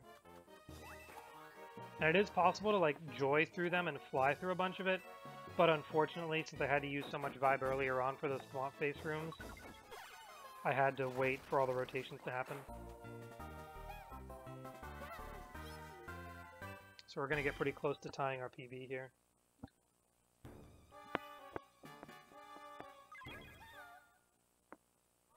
Yeah, we basically have to play perfectly here if we want a PB, which whether or not we do is not a big deal.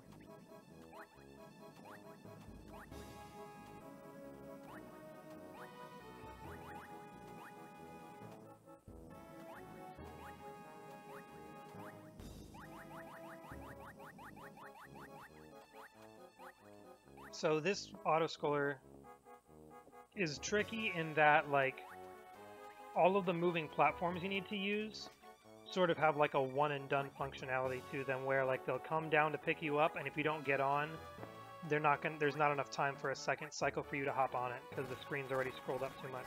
It's like this platform, if I don't jump on it then, I wouldn't be able to use it, because you can see it's going back down there. It is possible to skip it, but you still get the idea. Like this platform, it goes up, and that's it, and it's gone. So you have to be on your toes the whole time. So although this is a pretty long auto-scroller, it keeps you pretty attentive, which some auto-scrollers like that snow level one don't do.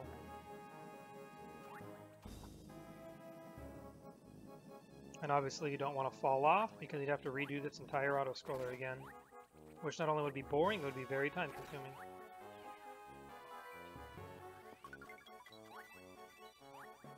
Alright, this stage's mechanic is moving blocks. We're going to see a number of these throughout the level. Trick to them is you hit a switch, the block moves, and then it moves back, and the switch resets. So we have to do that to free that toad, and then we're just going to sneak out before the block resets.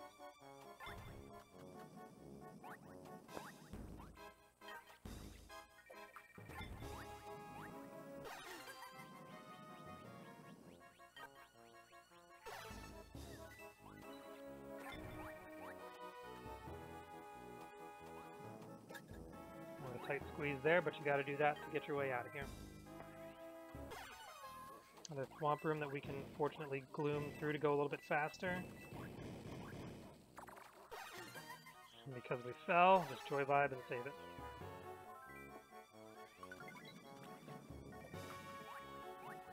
Got to be a little careful with how much vibe we have in this stage though, because there are some places that running out can be costly. That toad just off to the left corner. One that's pretty easy to forget, because if you just follow the platforms, it just has you keep on going right and you don't think to go left. And we gotta go into this room for the last toad here.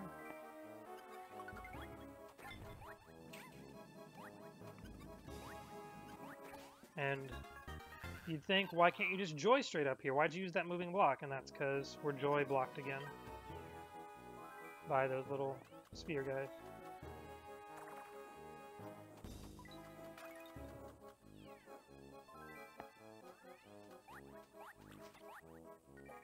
Alright, time for Gloom to shine once more up ahead here.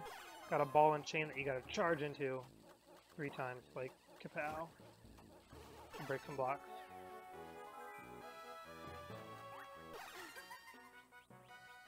Oh, screwed that up. Bonked my head. Just gotta go around here.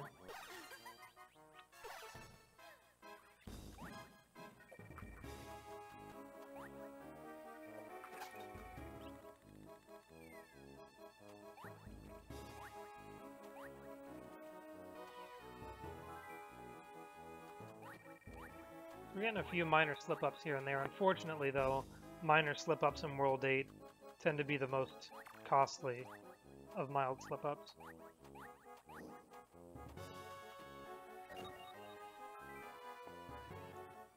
Okay. We're just going to hold R, make sure we don't let any of those platforms disintegrate, and get out of there. Yeah. See those mild slip-ups added up to, what was that, 7 whole seconds? Yeah.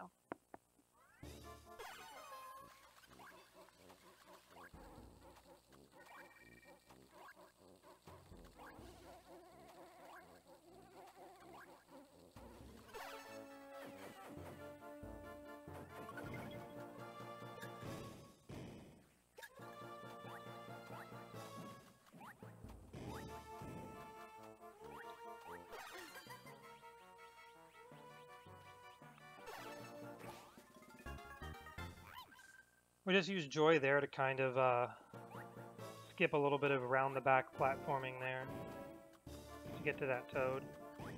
Nice little convenient movement trick we can do. And zipline time. Bet you guys missed this, right? It does have some nice music to it at least.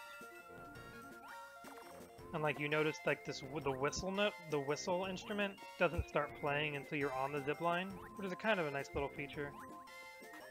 Little audio feature the game snuck in. And that was almost bad. I almost screwed up that last jump. Alright, there is a damage boost that I can possibly get here, although it is a really tight squeeze and I have not gotten it in a run ever. And I don't think I'm going to get it here. No, I did not. You can like get hit by that fire bar and get knocked straight up onto this platform.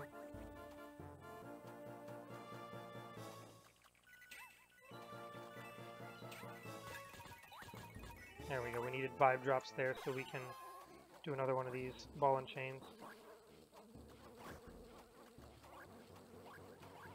I'm going to transition straight from Gloom to Joy to make it up here.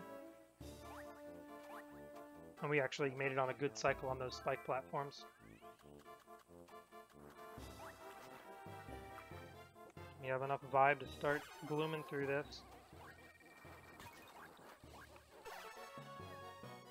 Is that, are we making time? Yeah, we did. We barely got in there in time. Because it is possible to look like you're like in the right pose, but like maybe you started just a little bit too late, and the Thwomp face will see ya and eat ya. So that was very risky.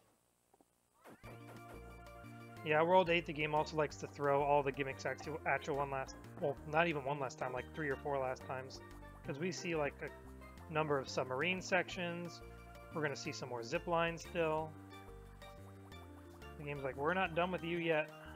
And you got these annoying figure 8 bloopers. Once you learn their pattern, though, that they go into simple figure 8s, it's pretty easy to know how to avoid them. But at first, they're just really annoying. Also, another thing that's really annoying is falling there. Nope, that was unfortunate. I didn't think I was going to make it across that platform, so I turned on Joy as a sort of fail-safe or whatever, but we didn't need it. Alright, some more of these torches that you just gotta wait for this blue flame to light. So not much you can do but wait. I'll walk under it and get the 2 on the right side.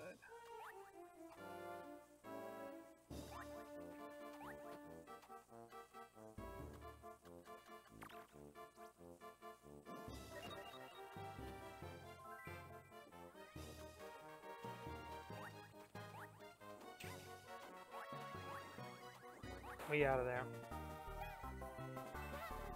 It was actually pretty solid, I think. Yeah, we're getting just a little slower than our PB. Not even a full second slower. Yeah, but these levels are gauntlets. Yeah, and the game's like, wait, let's start with a zip line. Let's mix it up. And then after that, it's like, better yet, why not take a zip line and transition it directly into a submarine section? Yay! Brilliant ideas. Honestly, I have no problem with them. It's just interesting. Nice little change of pace.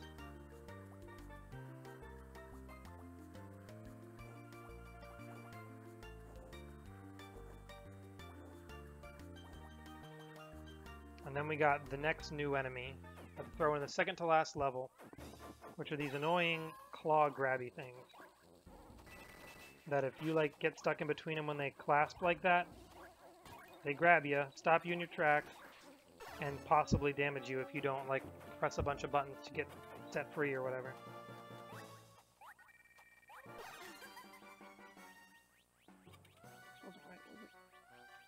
That's working.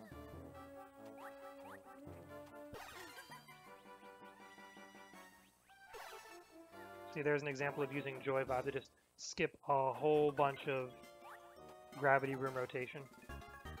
I actually barely had enough vibe to do all that I did. I was a little hesitant to try that, but it worked out. Sometimes you just gotta do some risky strats. So as I mentioned, World 8 becomes a bit of a labyrinth to the point where there's like multiple ways to go through a level. Like in this level's case, it completely forks into two paths that you can use to get to the end. And the worst part about it is both paths have... That was very interesting, running out of vibe there.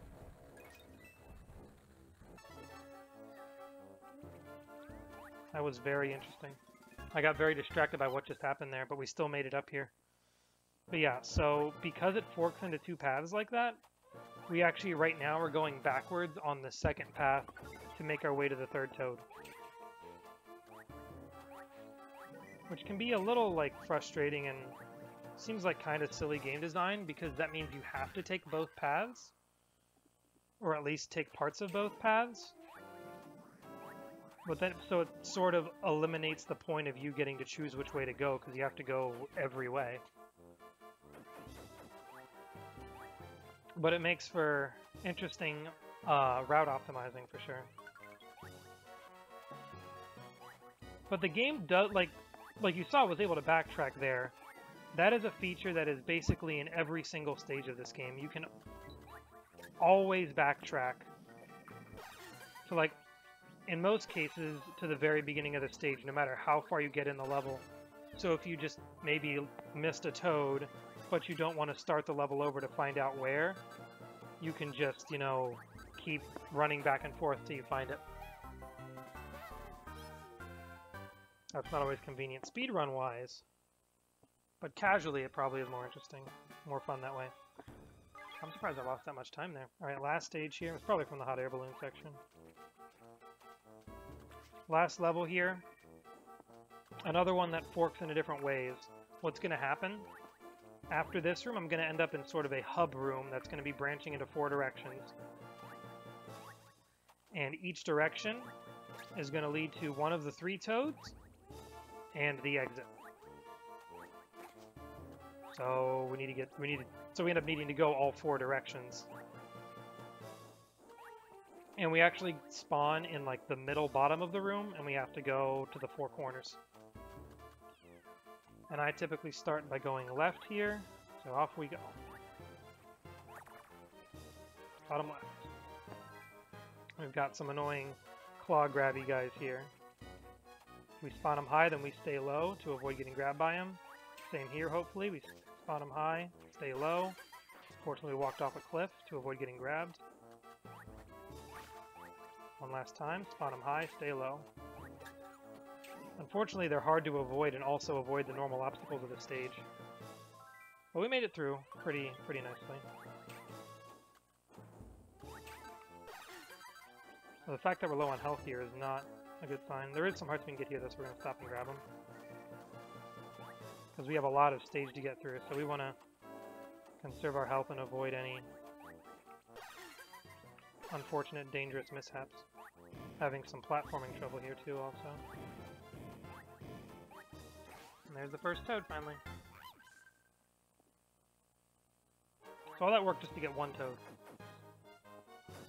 And now, since we're kind of up high, we're going to go ahead and go to top right next.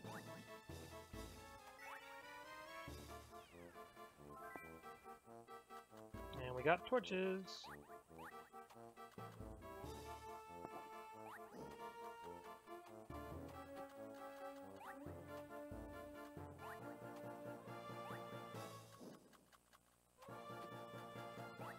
Oh shoot. Okay. Had a little guidance issue there, but we realigned it. If you get hit by the fire, it actually despawns and you have to wait for a new one. So, the good thing we dodged it there. Just had a few little button mishaps. And we're going to take this last fire over to this guy, and the rest of the fire we're going to get from a different spawner off to the right. Over here.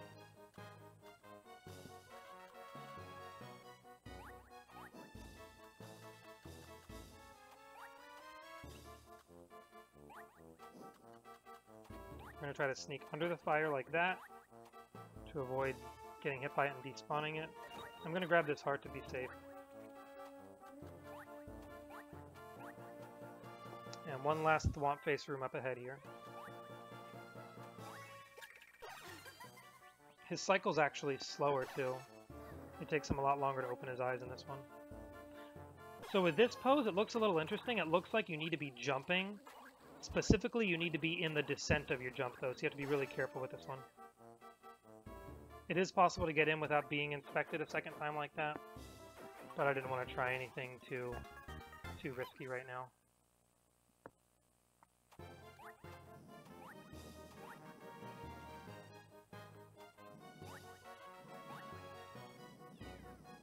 Last room here, before we head on out. Last set of rooms or whatever. It may look strange why I'm, like, of course I'm going to gloom whenever I can to run, but I'm actually also being chased by a swarm of boos. I ran fast enough that I managed to avoid them from showing up, but they're still back there. They're just far enough back that they're off screen. But just trust me, they're there. See, there they are. So you just gotta run to get past them all and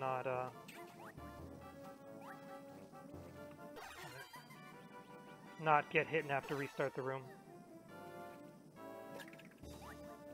Having to use that vibe there. Drained me a little bit, but there'll be a refill coming up here. Right over here. Right by the toad, actually.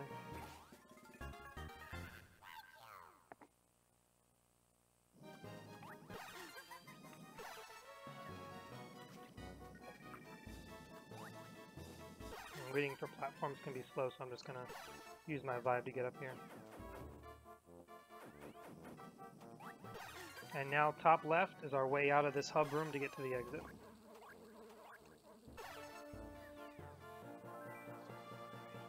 One final puzzle of sorts here. There's a whole bunch of pipes, only one leads you forward. You just gotta remember that it's this one. And here's the last goal ring we're gonna take.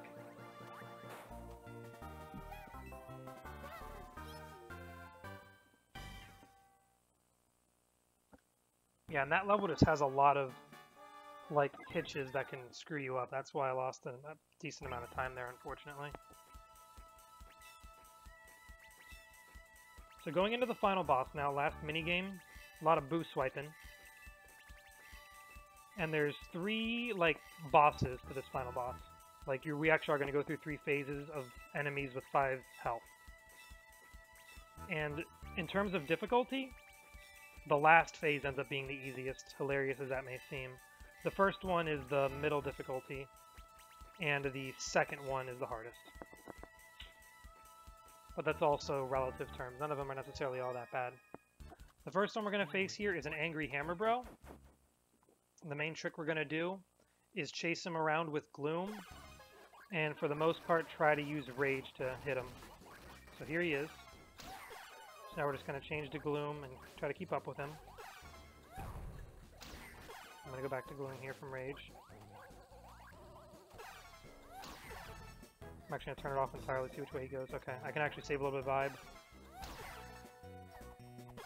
One thing he can do, if you give him the chance, he'll like stop the game and do a little cutscene that'll summon more Hammer Bros. So fortunately I attacked him quick enough each time there that he never had a chance to. So we had a pretty optimal boss fight there. Here's the second fight, and guess who it is? It's Bowser. And basically we're just going to use a whole bunch of rage to hit him as fast as we can. So after the first two hits, he pulls out the Vibe Scepter, which is like the main artifact that we're sort of chasing after and whatever in this game. And he uses that to sort of power up his vibe and all that. So the first time he went to Joy, which allowed him to jump and slam and stuff. I'm low on health, is a little scary. Now he switched to Gloom, which lets him drop a bunch of hammers. I'm actually going to let him attack this statue to give me some vibe back. And now he goes into Rage, which basically lets him do all of his attacks faster, but we're not even going to give him a chance to attack. We're just going to hit him one last time, and he's done. And now we go on to the last boss, which is like probably one of the best exploits in the game. I mentioned with the Who fight, you can use the Scoop to attack bosses.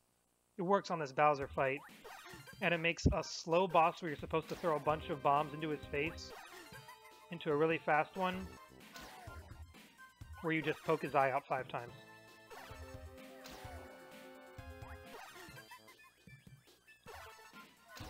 The only risk you can run is right now he can fall asleep and start healing, but I hit him fast enough that it didn't happen. And he's dead, just like that. And I love how fast that final boss fight is.